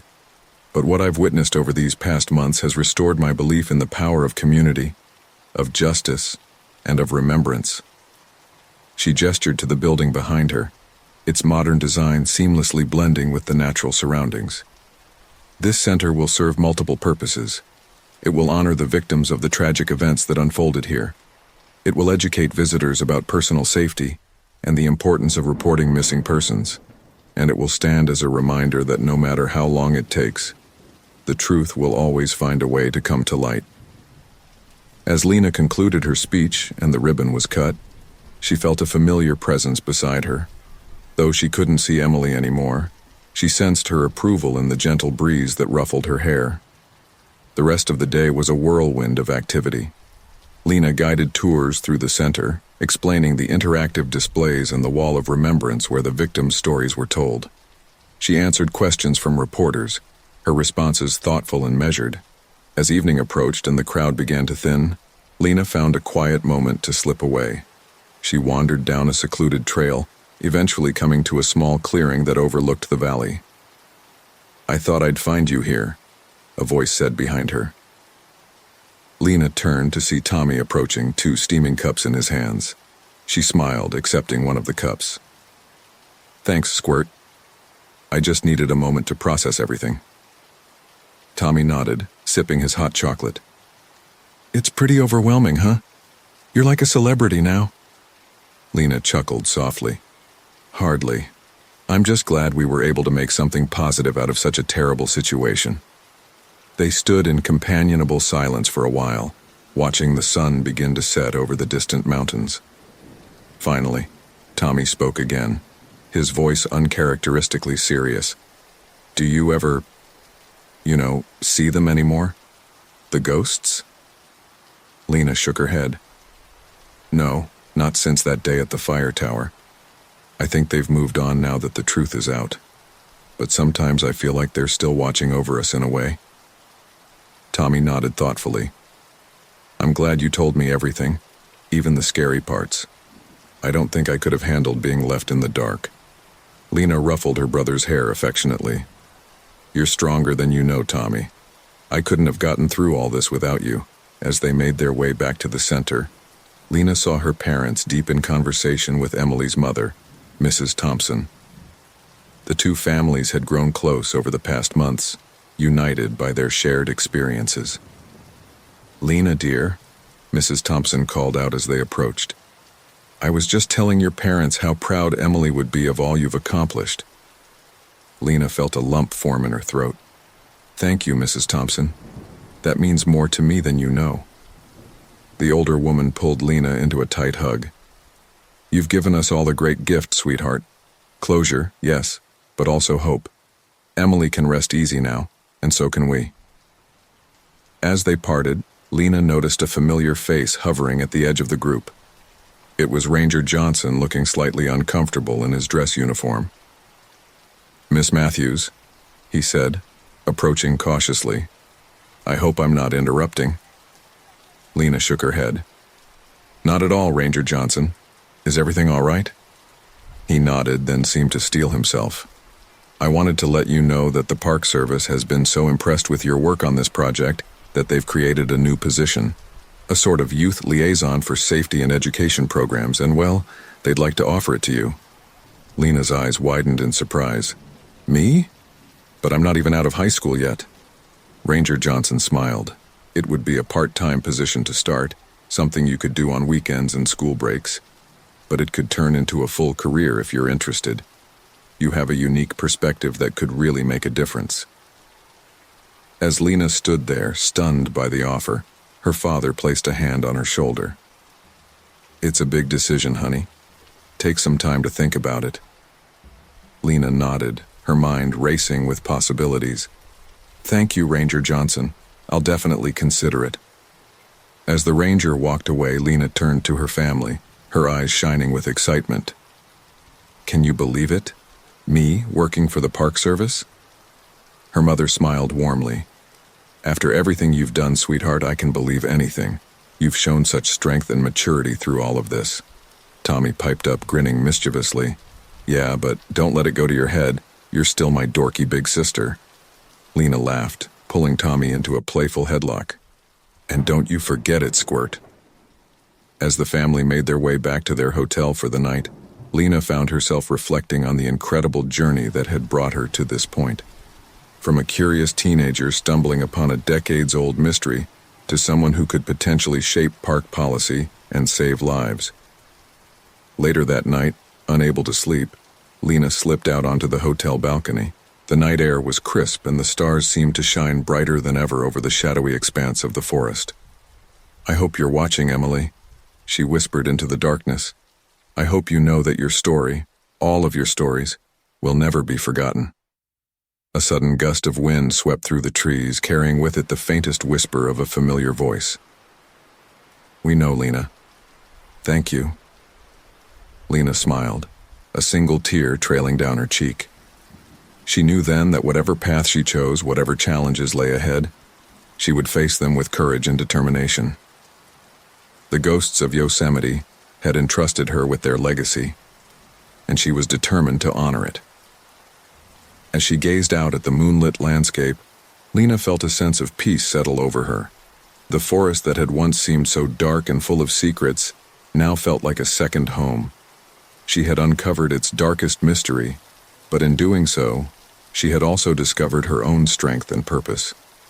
The next morning, as the Matthews family prepared to return home, Lena took one last walk through the new memorial center. She paused in front of the wall of remembrance, her fingers tracing the names etched in stone. I'll be back, she promised softly. There's still so much work to do. As she turned to leave, Lena caught a glimpse of her reflection in one of the display cases. The girl staring back at her looked older somehow, wiser, but with the same determined glint in her eye that had started this whole adventure. Lena smiled at her reflection, then squared her shoulders and walked out into the bright morning sunlight. A new chapter was beginning, and she was ready to face whatever it might bring. The drive home was filled with animated discussion about the future. Lena's parents were supportive of the Park Service offer, but emphasized that her education should remain the top priority. I think I want to study criminology, Lena mused, gazing out the car window at the passing landscape. Or maybe psychology, something that will help me understand and prevent the kind of tragedies we uncovered. Her father nodded approvingly. That sounds like a great idea, honey. You've certainly had some unique experiences that would give you valuable insight in those fields. As they neared their hometown, Lena felt a mix of emotions. Part of her was eager to return to the normalcy of school and friends, but another part already missed the sense of purpose she'd found in Yosemite. "You know," her mother said, as if reading her thoughts, "your work doesn't have to end just because we're leaving the park. There are probably local organizations that could use your help with missing persons awareness or victim advocacy." Lena's eyes lit up at the suggestion. "That's true. I could start a club at school, maybe organize some workshops on personal safety." Tommy groaned dramatically. "Great. Now she's going to be even busier. How am I supposed to con you into doing my homework if you're saving the world all the time?" Everyone laughed, the tension of the past months finally beginning to ease. As they pulled into their driveway, Lena took a deep breath, savoring the familiar sights and smells of home. "Welcome back, sweetheart," her father said, giving her a warm smile. Lena nodded, returning the smile. "It's good to be home, Dad, but I have a feeling this is just the beginning of a whole new adventure." As she stepped out of the car, Lena tilted her face up to the sky, feeling the warmth of the sun on her skin. Somewhere out there, she knew, Emily and the others were at peace. And here, in the world of the living, their legacy would live on through her actions and the lives she touched. With a heart full of hope and a mind brimming with ideas, Lena Matthews walked into her house, ready to write the next chapter of her extraordinary story.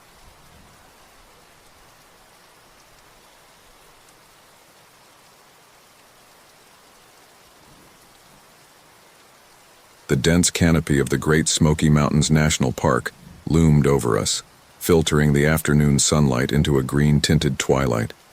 I led my scout troop along a barely visible trail, machete in hand, swatting away the persistent undergrowth. The air was thick with humidity, and the chorus of cicadas droned endlessly in the background. "How much further, Mr. Hawkins?" Tommy, one of the younger scouts, whined from the back of the line. I paused, wiping sweat from my brow with a bandana. "Not too far now, Tommy. Remember, the journey is half the adventure." A collective groan rippled through the group. We'd been hiking for hours, and the excitement of our annual summer expedition had long since faded into exhaustion and irritation. "I thought you said you knew these trails like the back of your hand," muttered Jake, my assistant scoutmaster. His normally cheerful face was creased with worry. I shot him a warning glance. The last thing we needed was for the kids to sense our unease. Truth was, we should have reached our campsite an hour ago. Somehow we'd strayed off the marked trails, and now we were in a part of the forest I didn't recognize. "Let's take 5, everyone," I announced, trying to keep my voice upbeat. "Hydrate and have a snack. We'll reassess our position." As the scouts plopped down on fallen logs and rocks, I pulled out my map and compass. Jake sidled up next to me, speaking in a low voice. "We're lost, aren't we, Dan?" I nodded grimly. "I hate to admit it, but yeah. This area isn't on any of our maps. We must have taken a wrong turn at that last fork." Jake ran a hand through his graying hair. "What's the plan? We can't keep wandering aimlessly. It'll be dark in a couple of hours." Before I could respond, a shout rang out from further down the slope. "Mr. Hawkins, Jake, you gotta see this!" It was Michael, one of our older scouts. He was gesturing excitedly at something hidden behind a thick curtain of vines. "Stay put, everyone," I called out to the group. "Jake and I are going to check this out." We scrambled down the incline, our boots slipping on the damp leaves. As we reached Michael, I saw what had caught his attention. Behind the vines was a dark opening in the rock face, a cave entrance. "Would you look at that?" Jake whispered, awe in his voice. I frowned, consulting my map again. "This isn't right. There shouldn't be any caves in this area." Michael's eyes were wide with excitement.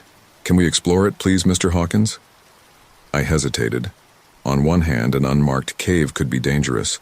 On the other, we were already lost, and the cave might provide shelter for the night. "All right," I decided, "but we stick together and no one goes deeper than I say. Understood?" Michael nodded eagerly, already calling the others over. As the troop assembled at the cave entrance, I couldn't shake a growing sense of unease. The opening seemed to grin at us, a jagged mouth in the mountainside promising secrets or dangers. "Listen up, everyone," I said, my voice echoing slightly in the cave mouth. We're going to do a quick exploration. Stay close. Watch your step and don't touch anything without permission, got it? A chorus of "Yes, Mr. Hawkins" answered me. I flicked on my heavy-duty flashlight and took the lead, stepping into the cool darkness of the cave. The beam of light cut through the gloom, revealing rough stone walls that glistened with moisture. The air inside was noticeably cooler, carrying a musty, earthy scent. As we moved deeper, the sounds of the forest faded away, replaced by the quiet drip of water and the shuffle of our feet. The main passage was surprisingly wide, allowing us to walk two abreast. "This is so cool," whispered Sarah, one of our few female scouts. "It's like something out of National Geographic." I had to agree. Despite my initial misgivings, I found myself caught up in the thrill of discovery. This cave system could be a significant find. We'd gone about 100 yards in when Tommy's voice piped up from behind me. "Mr. Hawkins, what's that on the wall?" I swung my flashlight in the direction he was pointing. There, etched into the smooth stone of the cave wall, was a symbol. It looked like a spiral with odd, angular lines branching off it. "Probably just graffiti," Jake suggested, but he sounded uncertain. I stepped closer to examine the marking. It didn't look like any graffiti I'd ever seen. The lines were deeply carved into the rock, and there was an precision to the design that spoke of great age. "Mr. Hawkins?" It was Michael again, his voice tight with excitement. "There's more over here." Sure enough, as we continued down the passage, more symbols appeared. Spirals, concentric circles, strange angular runes. They covered the walls in increasingly complex patterns. "This is incredible," I muttered, tracing one of the symbols with my finger. These could be ancient Native American. The moment my skin touched the etched stone, a jolt ran through my body. For a split second, the cave around me vanished, replaced by a vision of screaming faces, distorted with terror and agony. Their mouths gaped impossibly wide, eyes bulging, hands reaching out as if begging for help. I jerked my hand back with a gasp, stumbling away from the wall. "Dan? You okay?" Jake's hand was on my shoulder, steadying me. I blinked, trying to clear the afterimage of those horrifying faces from my mind. The cave was normal again, just stone and shadows. "Yeah," I managed, my voice hoarse. "Yeah, I'm fine, just got a little dizzy for a second there." Jake looked skeptical but didn't press the issue. The scouts were too engrossed in examining the symbols to have noticed my momentary lapse. "Okay, everyone," I called out, trying to keep the shake out of my voice. "I think that's enough exploring for now. Let's head back to the entrance and set up camp for the night. We can do a more thorough investigation in the morning." There were a few groans of disappointment, but the group began to file back the way we'd come. As I brought up the rear, I couldn't shake the feeling that we'd stumbled upon something far beyond our understanding. Those faces. What had I seen? A cool breeze brushed the back of my neck, carrying what sounded like a whisper. I whirled around, flashlight beam dancing across the cave walls, but there was nothing there, just symbols and shadows. Shaking my head, I hurried to catch up with the others. It had been a long day, and fatigue was clearly playing tricks on my mind. We'd get some rest, and in the morning everything would make more sense. As I stepped out of the cave into the gathering twilight, I didn't notice the symbols behind me begin to glow with a faint pulsing light. Nor did I hear the soft sibilant laughter that echoed from the depths of the cave. Our discovery was just the beginning, and something ancient and hungry had taken notice of us. The morning brought no relief from the unsettling dreams that had plagued my sleep. As I emerged from my tent, the cave entrance loomed before us, a dark maw in the cliff face that seemed to hunger for more than just our presence. "Rise and shine, scouts," I called out, trying to inject some enthusiasm into my voice. "Big day ahead of us." Groans and mumbles answered me as the kids slowly crawled out of their tents. Jake approached, looking as haggard as I felt. "Rough night?" I asked. He nodded, rubbing his eyes. "Weird dreams. You too?" Before I could answer, Michael bounded up to us, eyes shining with excitement. Are we going back into the cave today, Mr. Hawkins? I hesitated, the memory of those terrified faces flashing through my mind. But in the light of day, it all seemed so ridiculous. We were scout leaders, for crying out loud. We couldn't let a few jitters stop us from exploring what could be a major archaeological find. You bet we are, Michael, I said, forcing a smile. But first, breakfast and gear check. As the troop ate and prepared, I found myself constantly glancing at the cave entrance.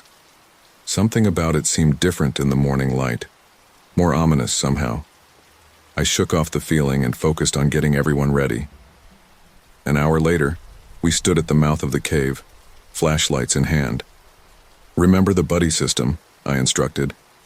No one goes off alone and we all stay within earshot of each other. Any questions? Sarah raised her hand. What if we find, like, buried treasure or something?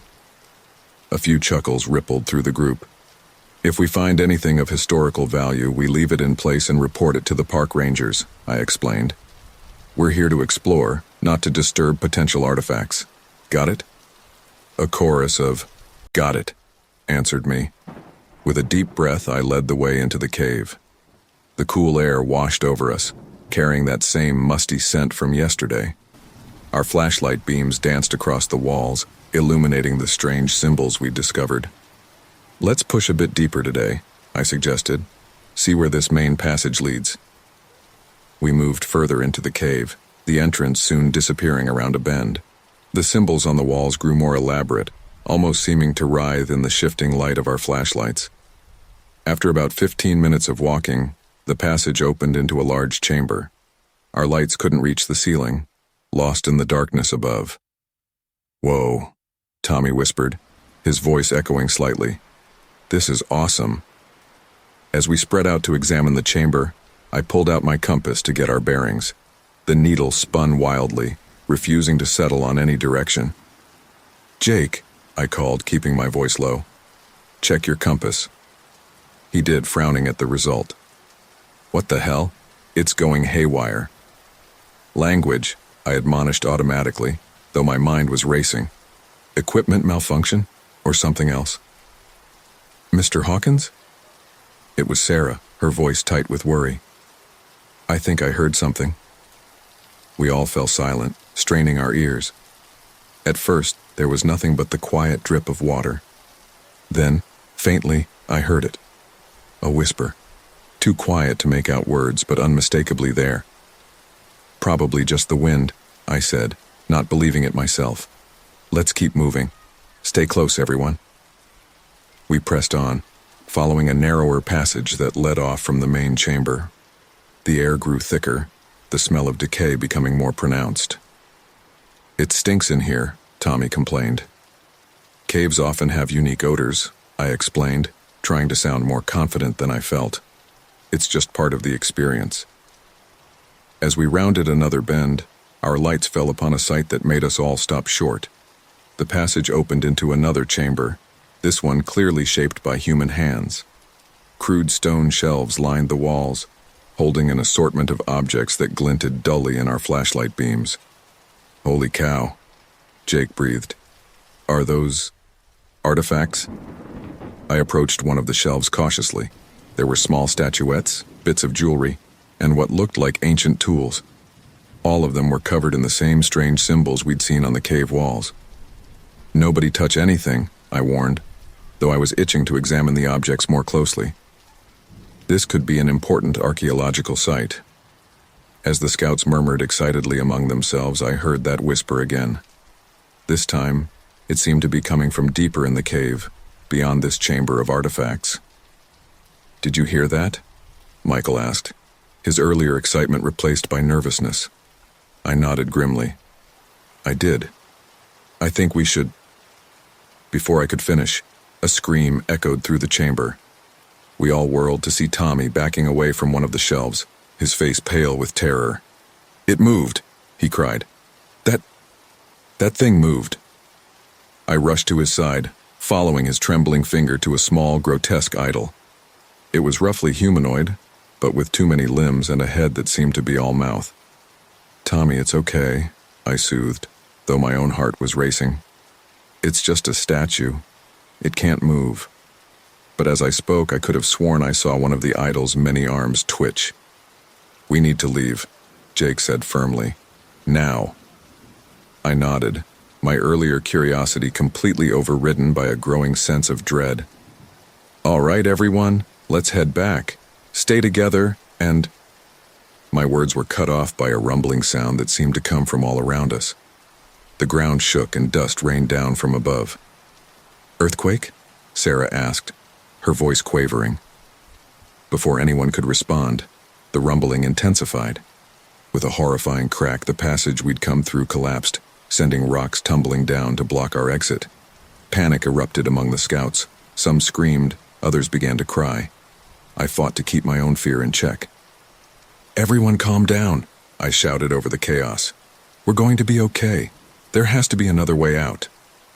As the dust settled, an eerie silence fell over the chamber.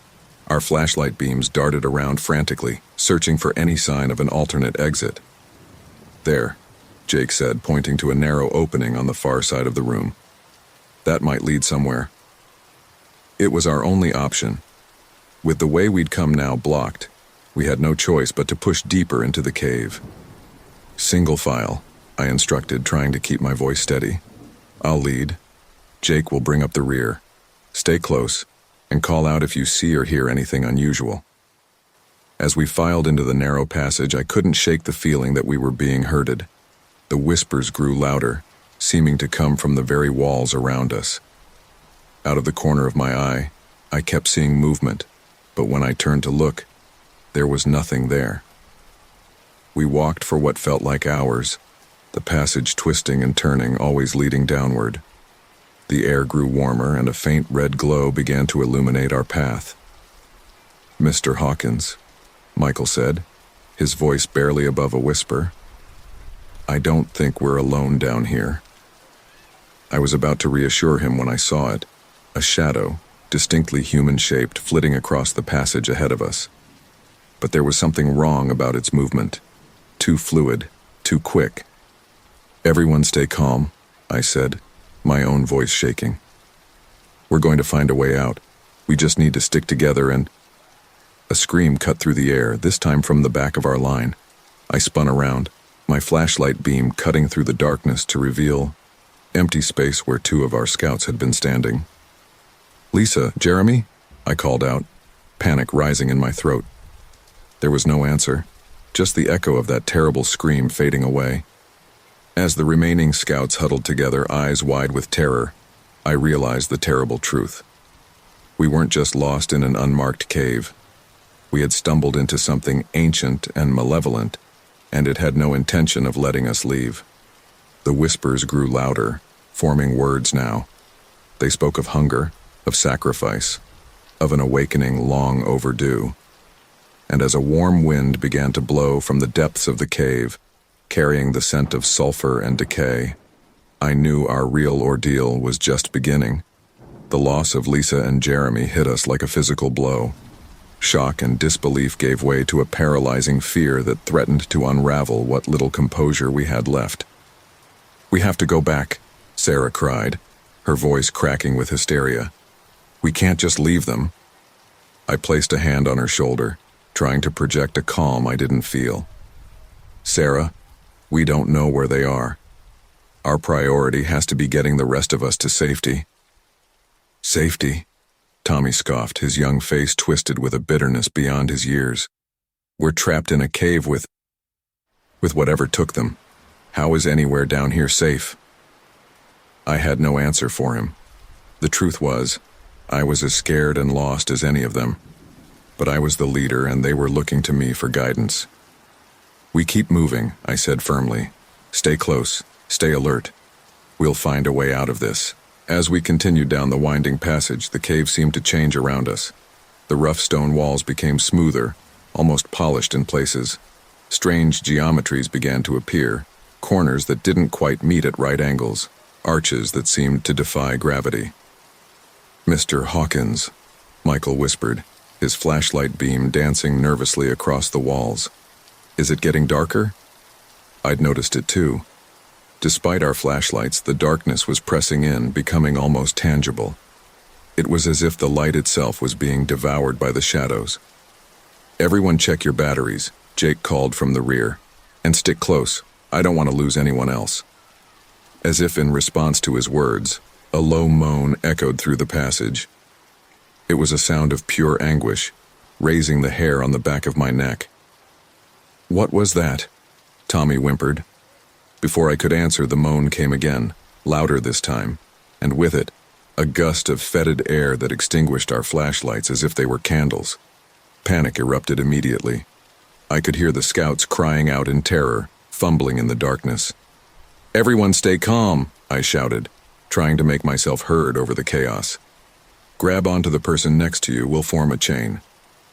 In the pitch blackness, I felt hands grasping at me, clinging desperately. I did a quick count, 5, plus Jake and myself. We hadn't lost anyone else. Yet. "Okay," I said, my voice steadier than I felt. "We're going to move slowly." "Jake, you still have that glow stick?" "Yeah," came his reply from somewhere behind me. There was a crack, and a faint green glow illuminated our huddled group. The weak light did little to penetrate the oppressive darkness, but it was better than nothing. As my eyes adjusted, I noticed something that made my blood run cold. The scouts. They looked different. Their eyes were glassy, unfocused, and their movements seemed oddly mechanical. "Are you all okay?" I asked, fighting to keep the tremor out of my voice. They nodded in unison, but said nothing. Even Sarah, who had been on the verge of hysterics moments ago, was eerily calm. Jake moved up beside me, his face pale in the sickly green light. "Dan," he whispered, "something's not right with them." Before I could respond, a scream tore through the silence, but it wasn't coming from any of us. It echoed from further down the passage, a sound of pure terror that ended in a wet, choking gurgle. Tommy's head snapped up, his eyes suddenly alert. "Did you hear that?" he asked, his voice unnaturally deep. "They're calling us." "Who's calling us, Tommy?" I asked, fighting the urge to back away from the boy. His head turned towards me with an inhuman smoothness.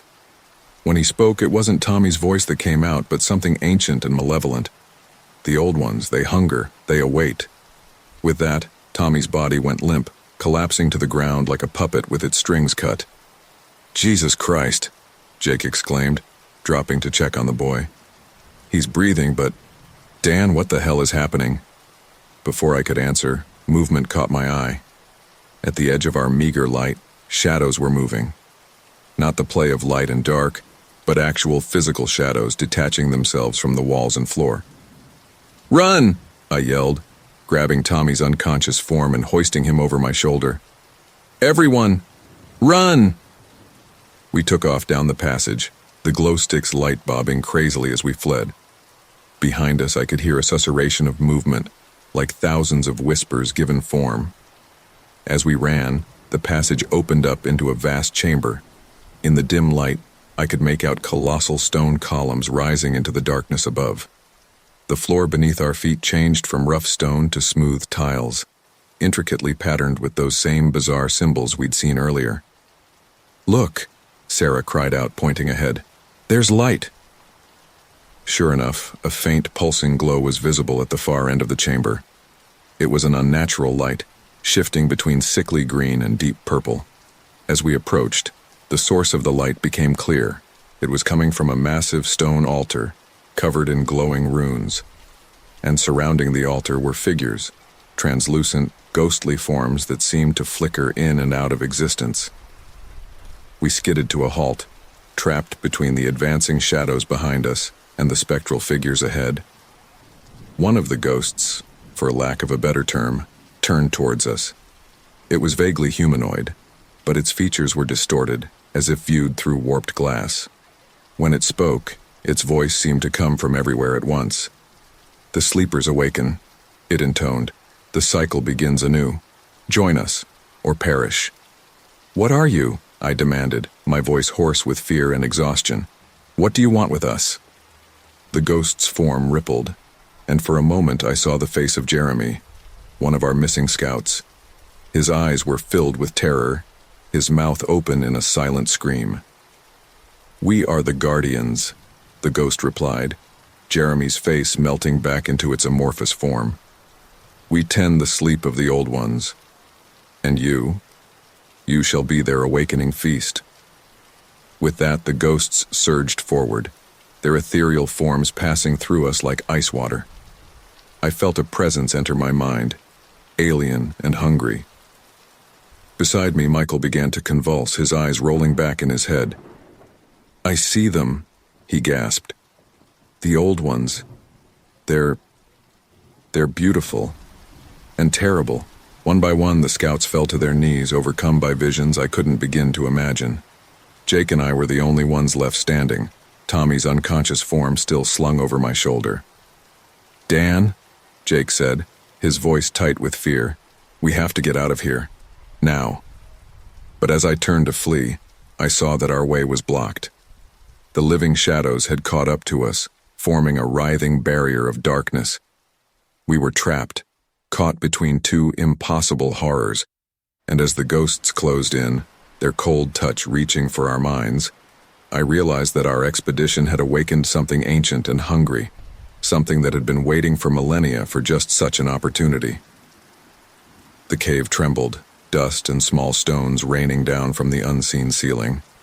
A deep, reverberating sound filled the air, not quite a roar, not quite a word, but something in between. The old ones were stirring, and we, lost and afraid in this underground nightmare, were to be their welcoming meal. As the ghostly fingers reached for my face, I closed my eyes, silently apologizing to the parents who had trusted me with their children's lives. Whatever happened next, I knew our world would never be the same. The awakening had begun. The ghostly fingers never made contact. Just as I braced for the icy touch, a blinding light erupted from somewhere behind the altar, bathing the chamber in a harsh white glow. The spirits recoiled, their forms dissipating like smoke in the wind. "Close your eyes!" A voice boomed from the direction of the light. "Cover them now." Without thinking, I obeyed, squeezing my eyes shut and shouting for the others to do the same. Even through my closed eyelids, the light was painfully bright. There was a sound like rushing wind, and then silence. The oppressive presence that had filled the chamber moments ago was gone, replaced by an eerie calm. "You can open your eyes now," the voice said, softer this time. "But do so slowly. Let them adjust." Cautiously, I cracked open my eyelids. As my vision cleared, I saw a group of people standing where the altar had been.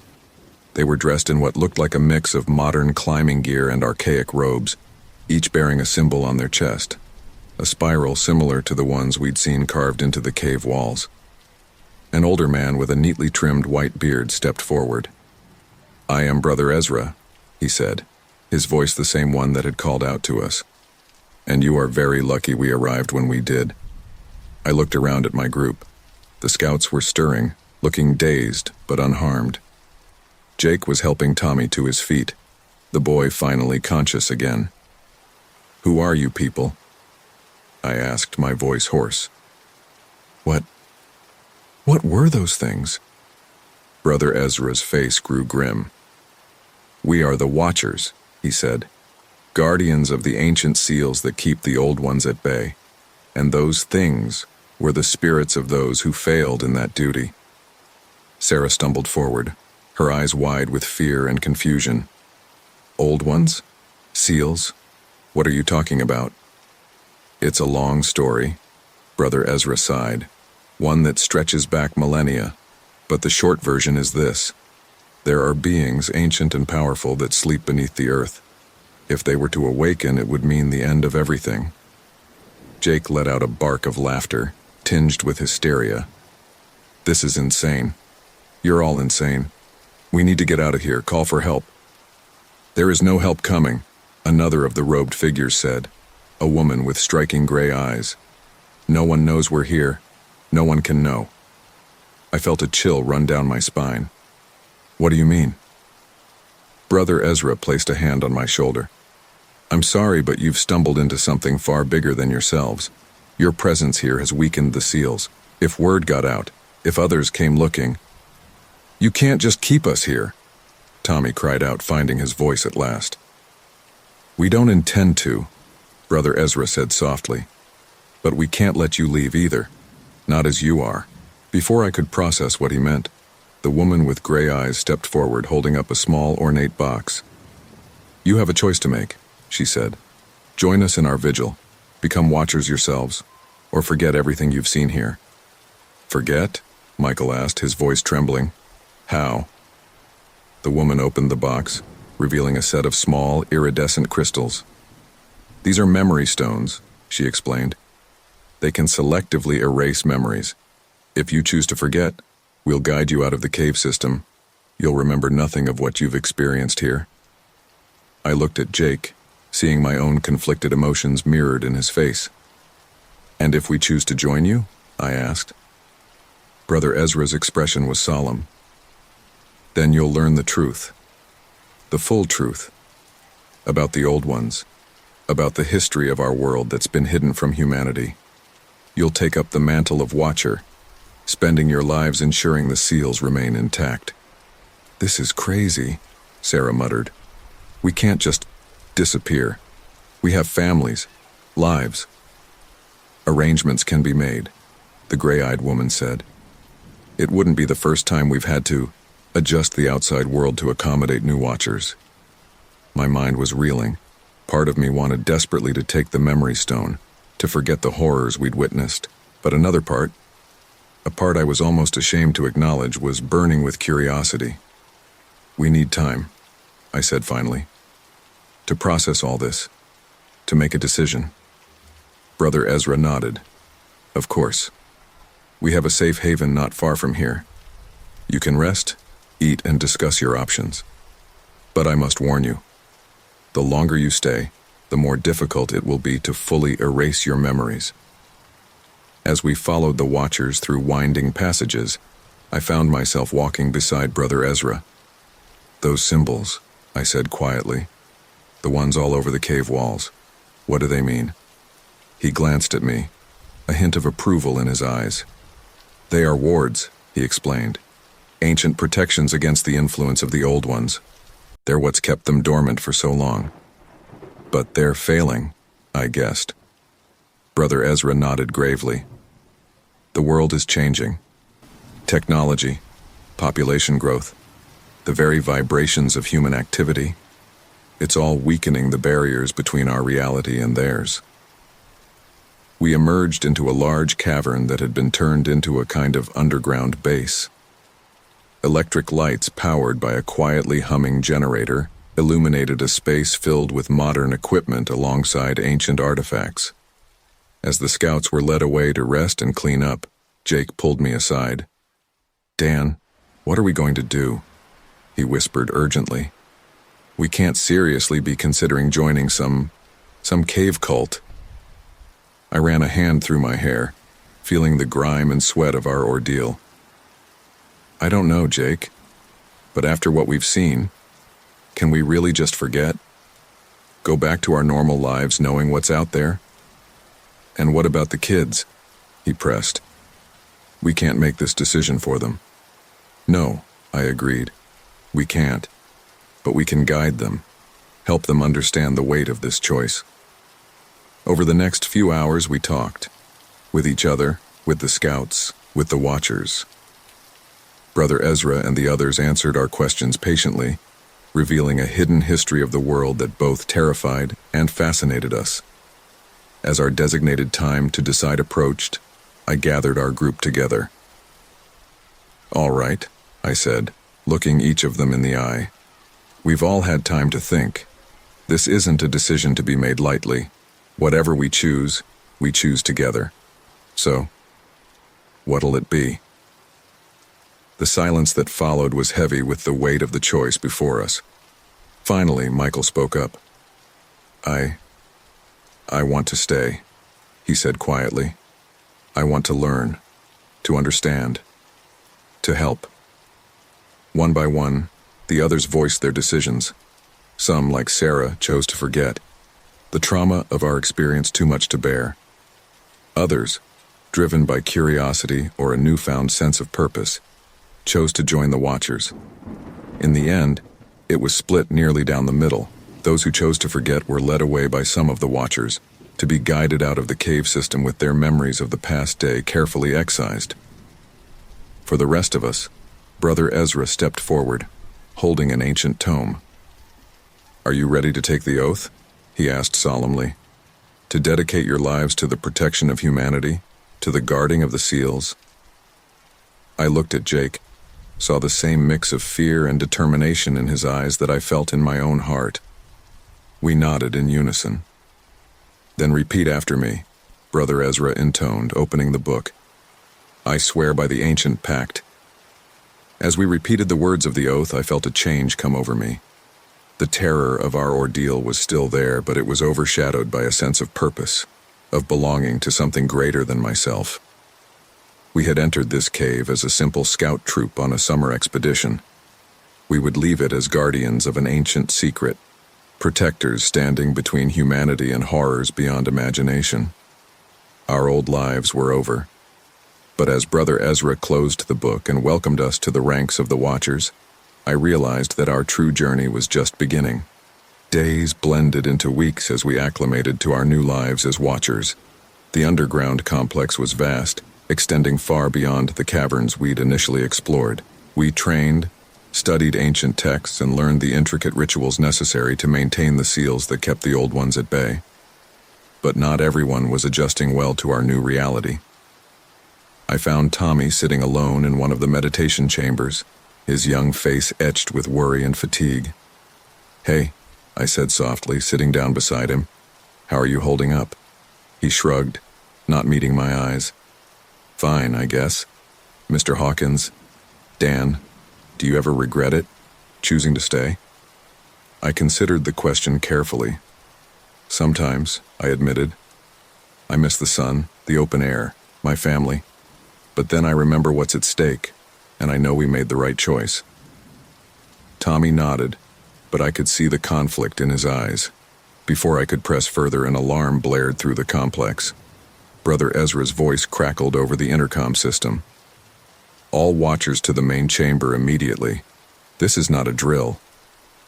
Tommy and I exchanged worried glances before rushing to join the others.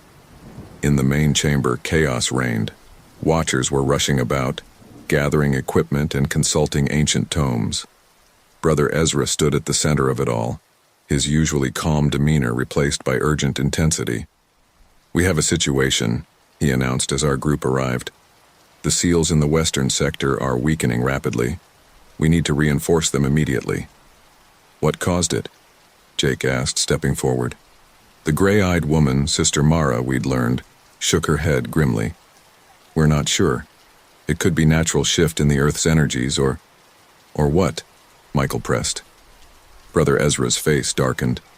"Or deliberate sabotage." A murmur of shock ran through the group. The idea that someone might intentionally weaken the seals was almost unthinkable. "We'll split into teams," Brother Ezra continued.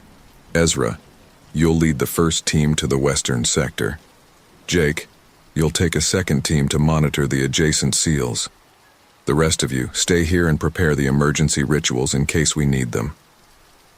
As the teams prepared to depart, I noticed Tommy hanging back, his face pale. "Tommy, you okay?" He nodded jerkily. "Yeah, I don't feel well.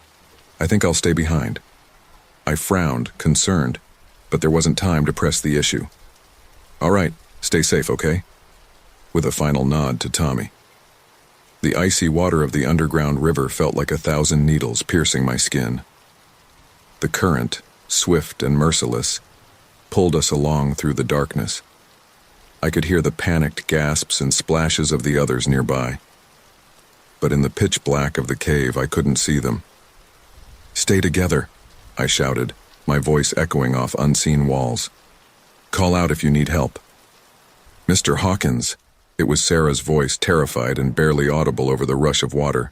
I can't swim."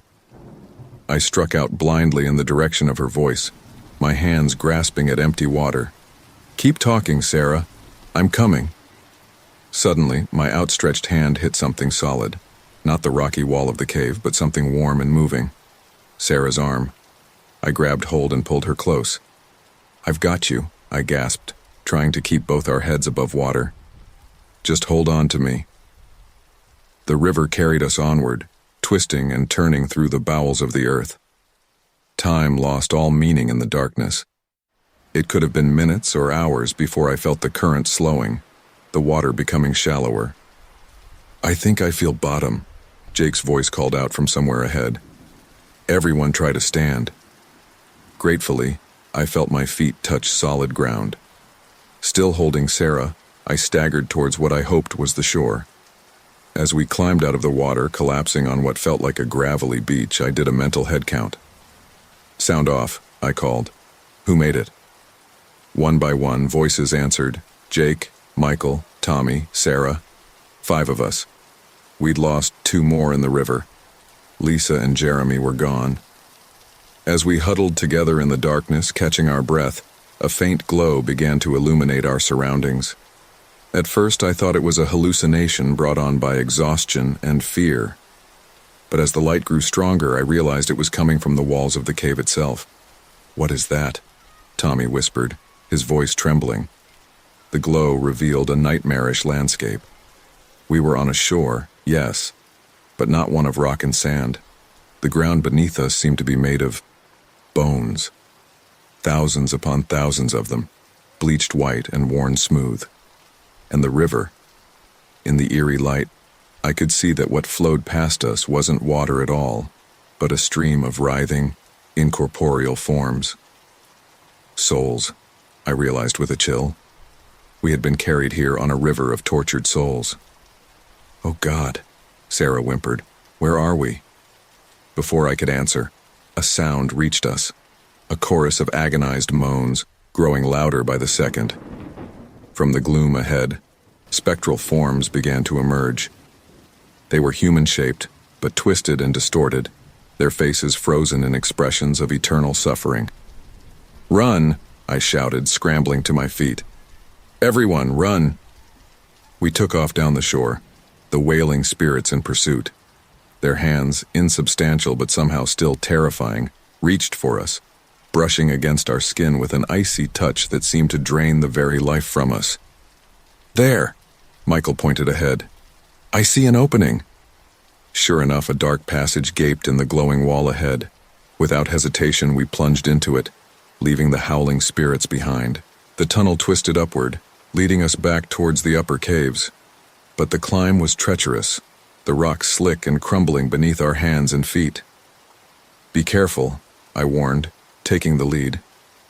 "Test each hold before you put your weight on it." We had climbed perhaps 100 feet when I heard a cry from below. It was Tommy, his foot slipping on a loose stone. "Help!" he screamed, dangling by one hand from a precarious ledge. I started to climb back down, but Jake was closer. "I've got him," he called, reaching for Tommy's free hand. For a moment it looked like Jake would make the save, but as he strained to pull Tommy up, the ledge beneath him gave way.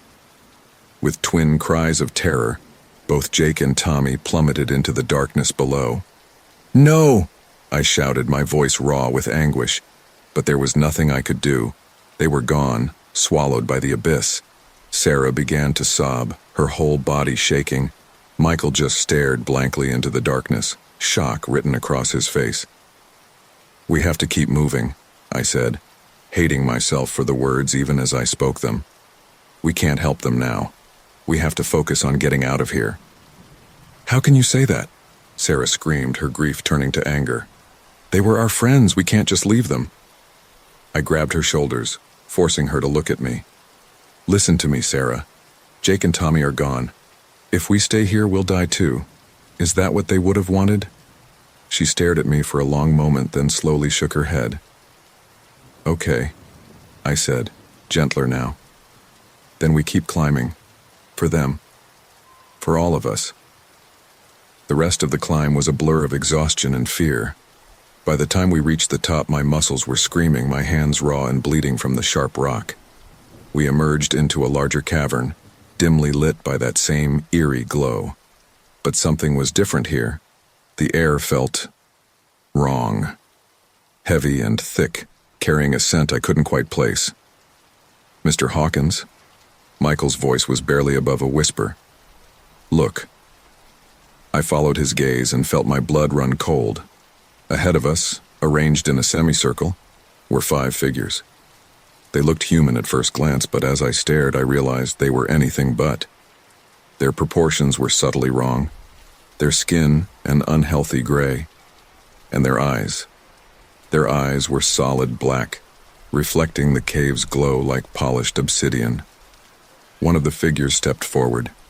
When it spoke, its voice was like gravel sliding over steel. "Welcome," it said, "to the threshold." What are you?" I managed to ask, positioning myself in front of Sarah and Michael. The thing's mouth stretched into what might have been a smile, revealing rows of needle-sharp teeth. "We are the Guardians," it said. "Keepers of the gate between your world and ours." "Our world?" Sarah asked, her voice trembling. The Guardian's black eyes fixed on her. "The world of flesh and bone, of sunlight and air. A world that has forgotten the old ones, but not for much longer." A chill ran down my spine. "The old ones? They're real? They're here?" The Guardian's smile widened. "Oh yes, they sleep for now. But they stir in their slumber, reaching out to those who would hear their call. And you have come far to answer that call." "We didn't come here on purpose," I protested. "We're lost. We just want to go home." The Guardian tilted its head, an oddly bird-like motion. "Are you certain? The old ones do not call to just anyone. You were chosen, brought here for a purpose." I felt a surge of anger, born of fear and exhaustion. "We didn't choose this. Your old ones took our friends, killed them." "Killed?" The Guardian laughed, a sound like breaking glass. "No, not killed. Transformed, awakened to their true purpose, as you will be." As if on cue, 2 more figures emerged from the shadows behind the Guardians. With a jolt of horror, I recognized them. Jake and Tommy. But they were changed. Their eyes now the same solid black as the Guardians, their skin taking on that same unhealthy gray pallor. "Jake? Tommy?" Sarah's voice was barely a whisper. "Is that really you?" Jake, or the thing that had been Jake, turned to look at us. When he spoke, his voice was flat, emotionless. "We have seen the truth," he said. "The glory of the old ones. You must join us. Become part of something greater." I felt Sarah and Michael pressing closer to me, their fear palpable. The Guardians were closing in, their black eyes fixed on us with hungry intensity. In that moment, I knew we faced a choice. We could give in, let ourselves be transformed as Jake and Tommy had been, or we could fight even if it meant our deaths. As the Guardians reached for us with gray, elongated fingers, I made my decision. I would not let the old ones take anyone else. Whatever happened next, we would face it together, as humans, not as pawns of some eldritch horror. "Run!" I shouted, pushing Sarah and Michael towards a dark opening I'd spotted in the cave wall. "Don't look back. Just run." As we fled into the unknown darkness, the inhuman howls of the Guardians echoed behind us. I didn't know if we could escape, if there was even a way out of this nightmare realm. But I knew one thing for certain. Our fight was far from over. The old ones might be stirring, but as long as we drew breath, we would resist their call.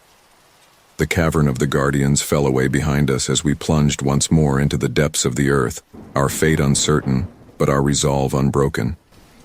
We ran until our lungs burned and our legs threatened to give out beneath us. The darkness of the tunnel was absolute, broken only by the weak beam of my nearly dead flashlight. Behind us, the howls of the Guardians had faded, replaced by an eerie silence that was almost worse. Finally, unable to go any further, we collapsed against the cool stone walls of the passage. For a long moment, The only sound was our ragged breathing echoing in the confined space. "Mr. Hawkins," Sarah gasped between breaths. What happened to Jake and Tommy?" I closed my eyes. The image of their transformed faces burned into my memory. "I don't know, Sarah. But whatever those things were, they weren't Jake and Tommy anymore." Michael, who had been unnaturally quiet since our escape, suddenly spoke up. "They said they'd seen the truth, the glory of the old ones. What if they're right?" I turned to him shocked. "Michael, you can't be serious. You saw what happened to them." He shrugged, his eyes distant. "I'm just saying, maybe there's something we're missing. Maybe." His words were cut off by a low rumble that shook the tunnel around us. Dust and small rocks rained down from the ceiling. "We need to move," I said, struggling to my feet. "This whole place could come down on our heads." As we stumbled forward, the beam of my flashlight caught something on the wall ahead. At first I thought it was just another weird formation, but as we got closer I realized it was writing. Not the strange symbols we'd seen before, but actual, readable text. "Look at this," I called to the others, running my hand over the carved letters. They were in English, but the style of writing looked ancient. Sarah leaned in, squinting in the dim light. "What does it say?" I read aloud. "Here lies the truth of the old ones, written by the last of the Watchers. Let those who read beware, for knowledge brings both power and peril." "The Watchers?" Michael asked. "Who are they?" Before I could answer, the wall in front of us began to shift. With a grinding of stone on stone, a hidden door swung open, revealing a small chamber beyond. Cautiously we entered. The room was circular, its walls covered in more writing and strange diagrams. In the center stood a pedestal, and on it rested an ancient, leather-bound book. "It's some kind of library," Sarah whispered, her voice filled with awe. I approached the pedestal, drawn to the book as if by an invisible force.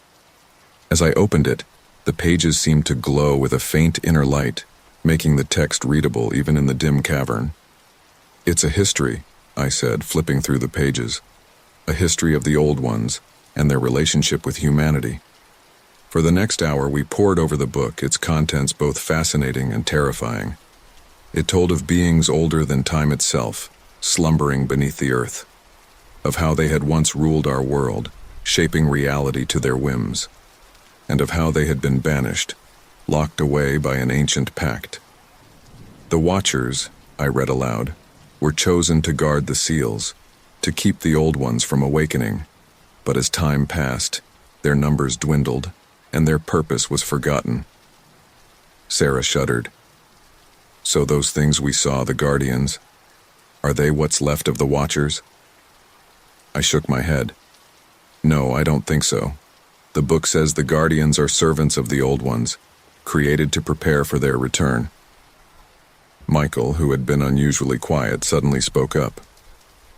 "It says here that the old ones can't fully awaken unless they're called, unless someone willingly breaks the seals."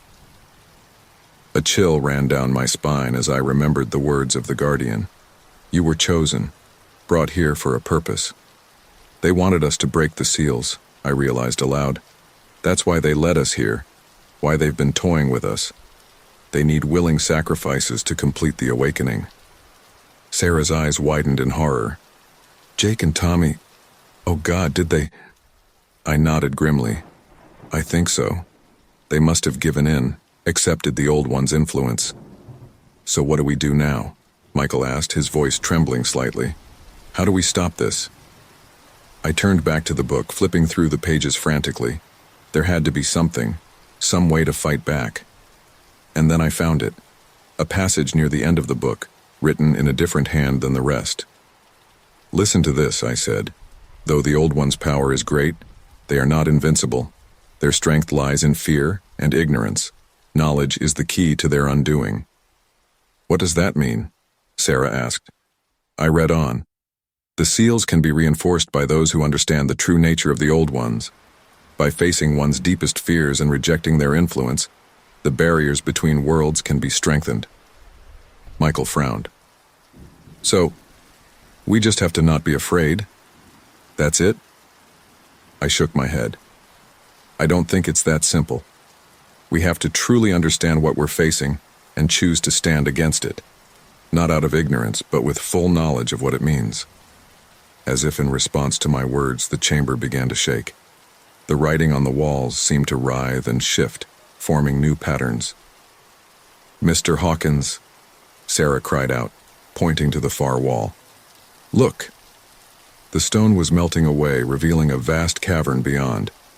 And in that cavern, illuminated by an otherworldly glow, was something that defied description.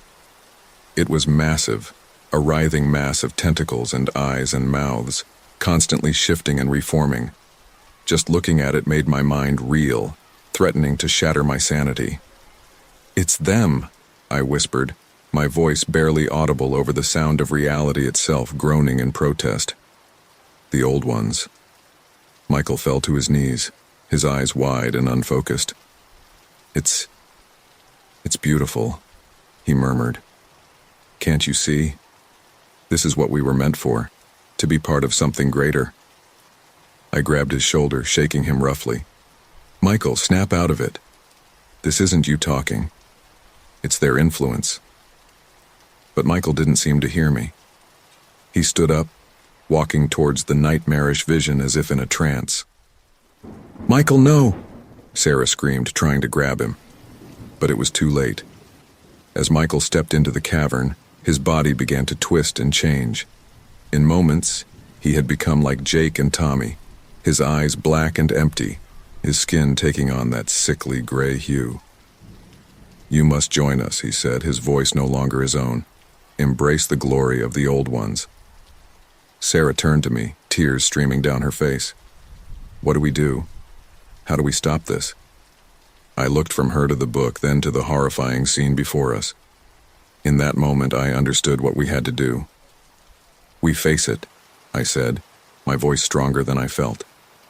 "We look at it, really look at it, and we choose to reject it, not out of fear or ignorance, but because we understand what it truly is." Sarah nodded, wiping away her tears. "Together?" I took her hand. Together. Side by side, we stepped into the cavern. The presence of the old ones pressed against our minds, trying to break through to reshape us in their image. I felt my sanity fraying at the edges, but I held on to what I knew was true. "We see you," I shouted into the chaos. "We understand what you are, and we reject you." Sarah's voice joined mine, growing stronger with each word. "You have no power over us. We choose our own path." For a moment, nothing happened. Then, with a sound like the universe itself screaming, the vision before us began to fracture. The cavern, the old ones, even the transformed Michael. All of it started to break apart, dissolving into nothingness. As the world around us collapsed, I felt a tugging sensation, as if we were being pulled back. The last thing I saw before darkness took me was Sarah's face, set in a look of grim determination. When I opened my eyes again, we were back in the upper caves, near where our nightmare had begun. Sunlight streamed in from the entrance, impossibly bright after so long in the darkness. Sarah stirred beside me, slowly sitting up. Did we do it?" I nodded, too exhausted to speak. We had faced the ultimate horror and come out the other side, but the cost had been high. Jake, Tommy, Michael, and the others we'd lost along the way, they were gone, sacrificed to the hunger of the old ones. As we stumbled towards the cave entrance, towards the world we'd left behind, I knew that nothing would ever be the same. We carried with us the knowledge of what lurked beneath the surface of reality, of the cosmic horrors that slumbered in the dark. But we also carried something else, the proof that those horrors could be faced, could be understood and rejected. As we stepped into the sunlight, I realized that this wasn't the end of our story. It was just the beginning of a new chapter, one where we would stand as guardians against the darkness, armed with the most powerful weapon of all, the truth. The sunlight was blinding after our time in the darkness, and for a moment, I thought we were safe. But as my eyes adjusted, I realized our ordeal was far from over. We stood at the mouth of the cave, but the world outside was wrong. The trees were twisted, their branches reaching towards the sky like gnarled fingers. The ground pulsed with an unnatural, sickly light, and the sky was a roiling mass of dark clouds shot through with veins of that same eerie glow we'd seen in the depths of the cave. "Mr. Hawkins," Sarah whispered, her voice trembling. "Where are we?" I shook my head, trying to make sense of what I was seeing. "I don't think we're out yet, Sarah. This isn't our world." As if in response to my words, a figure emerged from the twisted forest. At first glance, it looked human, but as it drew closer, I saw that its proportions were all wrong. Its limbs were too long, its movements too fluid to be natural. When it spoke, its voice was like oil on water, slick and unsettling. "Welcome, Watchers, to the realm between realms." Sarah gripped my arm tightly. "Watchers? But we're not." "Oh, but you are," the figure interrupted, its face splitting into a too-wide grin. "You've seen the truth of the old ones and rejected them. That makes you Watchers, whether you chose the role or not." I stepped forward, putting myself between Sarah and the strange being. "Who are you? What is this place?" The figure bowed, an oddly graceful movement despite its unnatural form. "I am the keeper of this realm. And this," it gestured to the twisted landscape around us, "is the buffer between your world and that of the old ones. A place of transition and temptation." "Temptation?" I asked, not liking the sound of that. The keeper's grin widened impossibly further. "Indeed. You've rejected the old ones, true, but now you must face a greater challenge, the lure of power." With a wave of its elongated hand, the forest behind it shimmered and changed. Suddenly, we were looking at a scene from the world we'd left behind. I saw myself, but different, more confident, more powerful. In this vision, I was leading an army against shadowy horrors, wielding weapons of light against the darkness. "This could be your future," the keeper whispered. "With the knowledge you've gained, you could become humanity's greatest defender. You could save countless lives." I felt a pull towards the vision, a desire to step into that role. But something held me back. "At what cost?" I asked, my voice hoarse. The keeper's smile never faltered. "Oh, just a small thing. A piece of your humanity. After all, to fight monsters, one must become a bit monstrous, no?" Sarah's grip on my arm tightened. "Don't listen to it, Mr. Hawkins. This has to be another trick." I nodded, forcing myself to look away from the tempting vision. She's right. We've seen where compromising with these forces leads. The answer is no. The keeper's expression didn't change, but the air around us grew colder. "A pity, but perhaps your young friend will be more open-minded."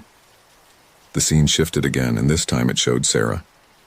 In this vision, she was older, surrounded by books and ancient artifacts. She was unraveling the mysteries of the universe, pushing the boundaries of human knowledge. "Think of what you could learn," the keeper cooed. "All the secrets of creation laid bare before you. You could revolutionize science, philosophy, everything." I saw Sarah's eyes widen, a look of longing crossing her face. But then she shook her head violently.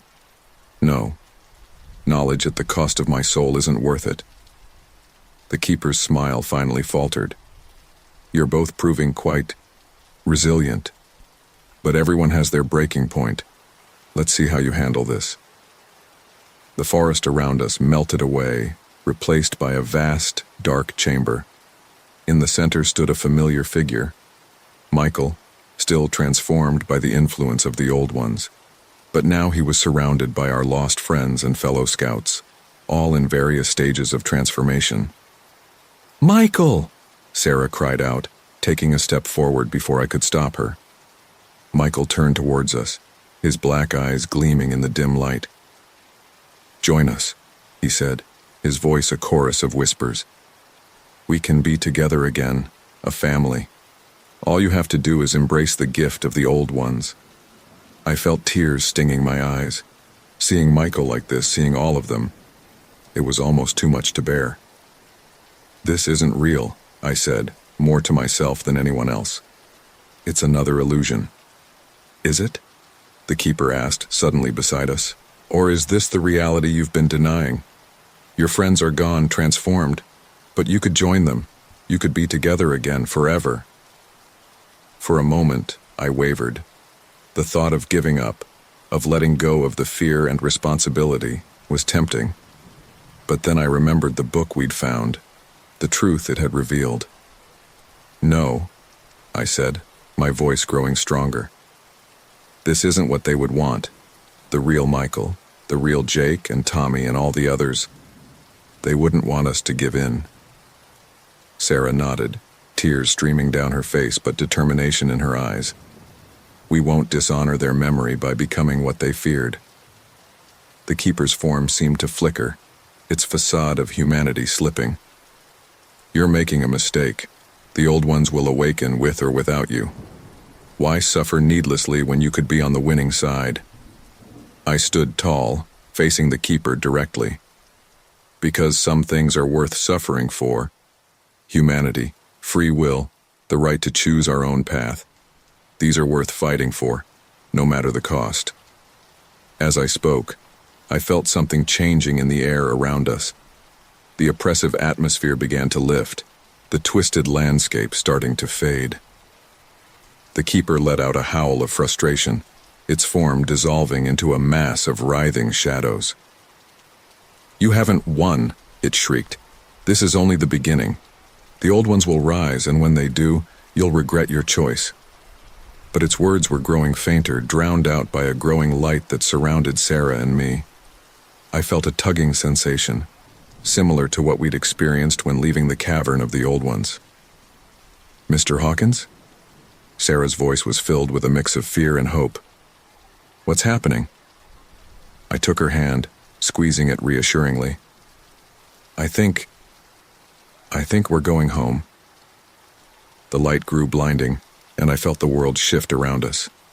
When it faded, we found ourselves standing at the true entrance to the cave, the normal, untainted forest spreading out before us. For a long moment, we just stood there, breathing in the clean air, feeling the warm sun on our skin. Then Sarah turned to me, her eyes filled with a mixture of relief and sadness. It's over, isn't it? We're really out? I nodded slowly. I think so, but it's not really over, she finished for me. What we saw, what we learned, we can't just forget it. No, I agreed, we can't. And I don't think we're meant to. As we started the long walk back to civilization, I knew that our lives had been forever changed. We had faced unimaginable horrors, lost friends, and come face to face with truths that most of humanity would never know. But we had also discovered a strength within ourselves that we never knew existed. We had looked into the abyss and come out the other side not unscathed but unbroken. Whatever challenges lay ahead, whatever darkness might threaten to rise, I knew one thing for certain. We would face it together, as watchers, as guardians of the light. The cave behind us stood silent, its secrets once again hidden from the world. But we carried those secrets with us now, a burden and a responsibility that would shape the rest of our lives. As we walked, Sarah's voice broke the silence. Mr. Hawkins, do you think we'll ever see them again? Michael and the others? I paused, considering my words carefully. I don't know, Sarah. But I do know this. Wherever they are, whatever they've become, a part of them is still fighting. And as long as we remember them, as long as we carry on the fight they started, they're never truly gone. She nodded, wiping away a tear. Then we better make sure we do a good job, huh? For them? I smiled, feeling a surge of pride for this brave young woman who had faced the unimaginable alongside me. You're right. For them, and for everyone who will never know how close the darkness came to winning. As we continued our journey, leaving the cave and its horrors behind, I couldn't shake the feeling that this was just the beginning of a much larger story. The old ones were still out there, sleeping but not defeated, and now we were part of an ancient line of defenders tasked with keeping the darkness at bay. It was a daunting responsibility, but as I looked at Sarah, saw the determination in her eyes, I knew we were up to the challenge. Whatever came next, we would face it together, armed with the truth and strengthened by our experiences. The world around us seemed brighter somehow, more vivid. We had seen the darkness that lurked beneath the surface of reality, but in doing so, we had also discovered the incredible resilience of the human spirit. And that, I realized, was a light that no darkness could ever truly extinguish. The journey back to civilization was a blur of exhaustion and surreal normalcy. Every rustling leaf, every shadow seemed to hide potential horrors. But as we stumbled into the ranger station at the edge of the national park, the mundane world reasserted itself with jarring force. "My God, what happened to you two?" The park ranger, a middle-aged man named Bob, according to his name tag, rushed to our side. His eyes were wide with shock as he took in our bedraggled appearance. I opened my mouth to explain, but the words wouldn't come. How could I possibly describe what we'd been through? Sarah, showing a presence of mind that amazed me, stepped in. "We got separated from our group," she said, her voice hoarse but steady. "We've been lost in the caves for... How long has it been?" Bob's face grew grave. "The alert went out 5 days ago. We've had search parties combing the area, but..." He trailed off, shaking his head. "Where are the others?" The question hit me like a physical blow. I slumped into a nearby chair, the weight of our losses suddenly overwhelming. "They didn't make it," I managed to say, my voice barely above a whisper. The next few hours passed in a haze of questions, medical checks, and calls to worried families. I answered as best I could, sticking to a sanitized version of events that wouldn't land us in a psychiatric ward. Lost in the caves, separated from the group, no sign of the others. It was well past midnight when we finally had a moment alone. Sarah and I sat on a bench outside the ranger station, staring up at the star-filled sky. "Do you think anyone will believe us if we tell them the truth?"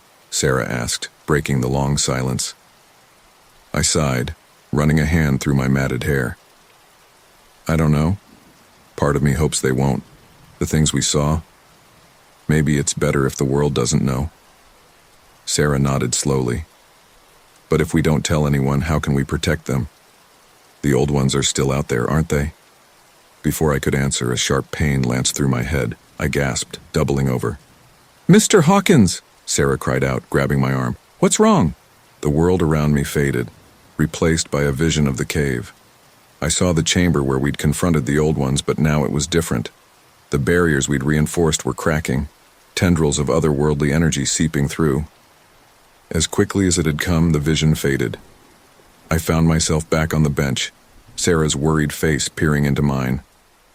"I saw it," I panted, cold sweat beading on my forehead. "The cave, the seals, they're weakening." Sarah's eyes widened in horror. "But how? We stopped it, didn't we?" I shook my head, the implications of what I'd seen sinking in. "We slowed it down, but we didn't stop it completely. The old ones are still pushing, still trying to break through." "What do we do?" Sarah asked, her voice trembling. I stood up, a grim determination settling over me. "We go back." "Back? To the cave?" Sarah's voice was a mix of disbelief and fear. "But we just got out." "I know," I said softly. "But if we don't do something, everything we went through, everyone we lost, it will all be for nothing." For a long moment, Sarah was silent. Then she stood up, squaring her shoulders. "Okay, let's do it." We slipped away from the ranger station under cover of darkness, borrowing supplies and a vehicle. The drive back to the cave entrance was tense, each of us lost in our own thoughts. As we approached the cave mouth, I could feel the wrongness emanating from it. The air seemed to shimmer, reality itself bending around the entrance. "Do you feel that?" Sarah whispered as we got out of the car. I nodded grimly. "They're getting stronger. We don't have much time." We entered the cave, our flashlights cutting through the oppressive darkness. The symbols on the walls were glowing now, pulsing with an unhealthy light. As we descended deeper into the earth, the cave began to change around us. The walls became slick with some unidentifiable substance, and the air grew thick and hard to breathe. Finally, we reached the chamber where it had all ended and begun before. The barrier between worlds was visible now, a shimmering curtain of energy that was riddled with cracks. "What do we do?" Sarah asked, her voice barely audible over the low, constant rumble that filled the chamber. I approached the barrier, feeling the power radiating from it. The book said that the seals could be reinforced by those who understand the true nature of the old ones. We've seen them, rejected them. Maybe we can use that. I placed my hand on the barrier. Immediately I felt a connection as if I was tapping into some vast cosmic power, but it wasn't enough. The cracks were still spreading, the barrier still weakening. "It's not working," I called out, frustration and fear warring in my voice. Sarah joined me, adding her hand to the barrier. I felt the power surge, but still it wasn't enough. "Mr. Hawkins," Sarah said, her voice oddly calm, "I think I know what we need to do." I turned to look at her, and the expression on her face made my blood run cold. "Sarah, no. It needs a sacrifice," she continued as if I hadn't spoken. "Not of blood or life, but of self. Someone to stand as a permanent guardian, to reinforce the seal with their very being." "Then I'll do it," I said immediately. "You're young. You have your whole life ahead of you." Sarah shook her head, a sad smile on her face. "No, it has to be me. You're needed out there to warn others, to prepare for what might come. I can do this. I want to do this." Tears were streaming down my face now. "Sarah, please. There has to be another way." "There isn't," she said softly. "And it's okay, really. This is my choice." Before I could stop her, Sarah stepped forward, pressing both hands firmly against the barrier. There was a flash of blinding light, and I felt a wave of power wash over me. When my vision cleared, Sarah was gone. But the barrier was whole again, stronger than ever. And within it, I could see a faint outline, a human form, arms outstretched, holding back the darkness. "Sarah," I whispered, my heart breaking. Her voice echoed in my mind, faint but clear. "It's okay, Mr. Hawkins, I can hold them back now, but you have to go. Warn the others. Prepare them." Choking back a sob, I nodded. "I will. I promise." As I turned to leave, I took one last look at the barrier.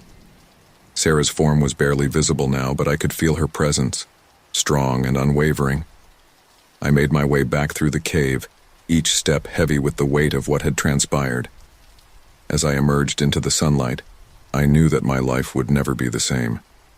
The world looked different now. Behind the veil of normalcy, I could sense the cosmic forces at play, the eternal struggle between light and darkness. Sarah's sacrifice had bought us time, but for how long? The old ones were patient, eternal. They would try again, and we had to be ready. As I started the long walk back to civilization, I made a silent vow. I would honor Sarah's sacrifice. I would fin. The harsh fluorescent lights of the hospital room were a stark contrast to the otherworldly glow we'd become accustomed to in the caves. I blinked, my eyes still struggling to adjust to normal lighting after so long in the darkness. "Mr. Hawkins?" A nurse's voice broke through my reverie. "The police are here to speak with you." I nodded, sitting up in the hospital bed. My body ached, covered in cuts and bruises that served as physical reminders of our ordeal, but it was the mental scars that weighed heaviest. 2 officers entered the room, their faces a mixture of concern and skepticism. The older of the 2, a grizzled man with salt and pepper hair, spoke first. "I'm Detective Simmons. This is my partner, Officer Chen. We'd like to ask you a few questions about what happened in those caves. I took a deep breath, trying to organize my thoughts. How could I possibly explain what we'd been through? Of course, Detective. What would you like to know? Officer Chen pulled out a notepad. Let's start from the beginning. You and your scout troop entered the cave system on a routine expedition, correct? That's right, I said, the memories flooding back. It was supposed to be a simple overnight camping trip. We had no idea.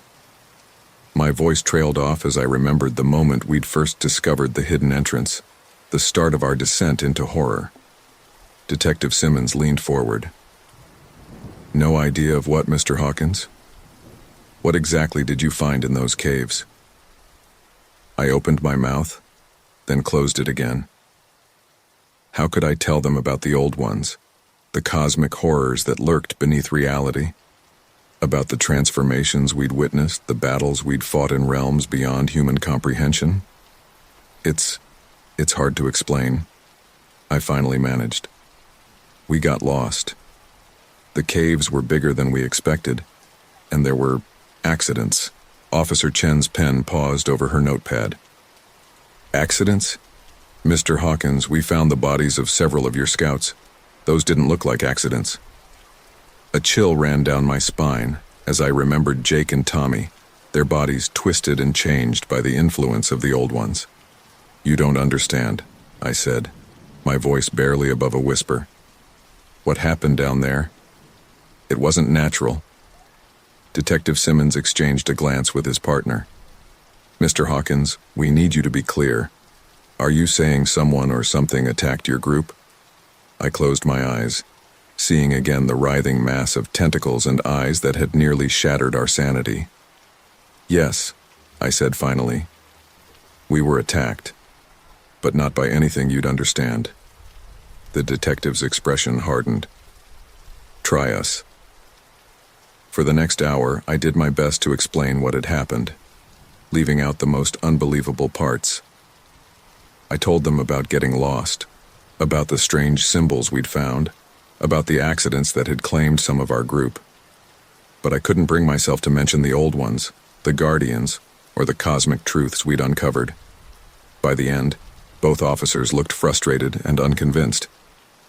Mr. Hawkins, Detective Simmons said, his voice tinged with disappointment. I hope you understand how this sounds. We have multiple dead children, and your story doesn't add up. I nodded, feeling a weight settle in my chest. I know.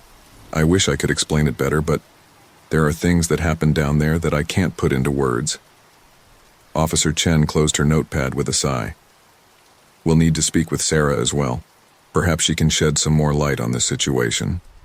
As they turned to leave, Detective Simmons paused at the door. Mr. Hawkins, if you remember anything else, anything at all that might help us understand what really happened, please don't hesitate to contact us. After they left, I sank back into the hospital bed, feeling utterly drained. How could we ever explain what we'd been through? How could we live with this knowledge, knowing that the world was so much bigger and more terrifying than anyone realized? A soft knock at the door roused me from my thoughts. Sarah peeked in, her face pale but determined. Mr. Hawkins? Can I come in? I managed a small smile. Of course, Sarah. How are you holding up? She entered the room, taking a seat beside my bed. I don't know. The doctors keep asking me questions, and now the police. I don't know what to tell them. I reached out, squeezing her hand reassuringly. I know. I struggled with the same thing. How do we explain something that defies explanation? Sarah nodded, her eyes filling with tears. I keep seeing them, you know.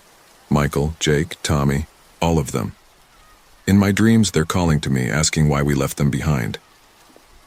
My heart ached for her, for the burden we both now carried. Sarah, listen to me. What happened to them? It wasn't our fault. We did everything we could. Did we? She asked, her voice cracking. Maybe if we'd understood sooner, if we'd been stronger. I shook my head firmly. No, we can't think like that. The old ones, their influence, It was beyond anything we could have prepared for. The fact that we made it out at all is a miracle. Sarah wiped away her tears, a look of determination replacing her sorrow. So what do we do now? We can't just go back to normal life, can we? I sighed, looking out the window at the busy street below. The world seemed so ordinary, so blissfully unaware of the horrors that lurked just beneath the surface. No, I don't think we can, I said slowly. What we've seen, what we've learned, it changes everything. We're watchers now, whether we chose to be or not. Sarah's brow furrowed. Watchers, like in that book we found? But what does that mean for us? I turned back to her, feeling the weight of our new responsibility settling on my shoulders. It means we have to be vigilant. We have to watch for signs of the old one's influence, protect others from the truths that nearly broke us. But how? Sarah asked, leaning forward intently. We're just us, a teacher and a student. How can we fight against cosmic horrors? I smiled, feeling a glimmer of hope for the first time since our ordeal began. With knowledge, Sarah. Remember what the book said? The old one's power lies in fear and ignorance. We have the power to fight that. Sarah nodded slowly, understanding dawning in her eyes. So we learn. We research. We prepare. Exactly, I said. And we find others. There have to be more people out there who've glimpsed the truth, who've faced the darkness and come out the other side. We're not alone in this fight. As we talked, making plans for the future, I felt a shift in the air. The hospital room seemed to fade away, and for a moment I could have sworn I saw symbols glowing on the walls, pulsing with that same otherworldly light we'd seen in the caves. Mr. Hawkins, Sarah's voice snapped me back to reality. Are you okay? I blinked, the vision fading. Yes, I'm fine, just remembering. She nodded, understanding. It's not really over, is it? No, I said softly. I don't think it ever will be. But we're stronger now. We've seen the worst that's out there, and we've survived. Whatever comes next, we'll face it together.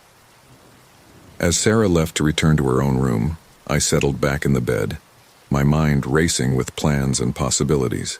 The world outside continued on, oblivious to the cosmic battle that had been fought and would continue to be fought in the shadows. We had entered those caves as innocent explorers, unaware of the truths that lurked in the darkness. We had emerged as something more, guardians, watchers, protectors of a reality that most would never know existed. The old ones were still out there, sleeping but not defeated. Their influence would continue to seep into our world, seeking those who would listen to their whispered promises of power and knowledge. But now there were two more standing against the darkness, two more who knew the truth, who had looked into the abyss and come out stronger. It wasn't much, in the grand scheme of things, but it was a start. As I drifted off to sleep, I heard a faint whisper, barely audible. For a moment I tensed, fearing it was the call of the old ones. But as I listened closer, I realized it was something else entirely.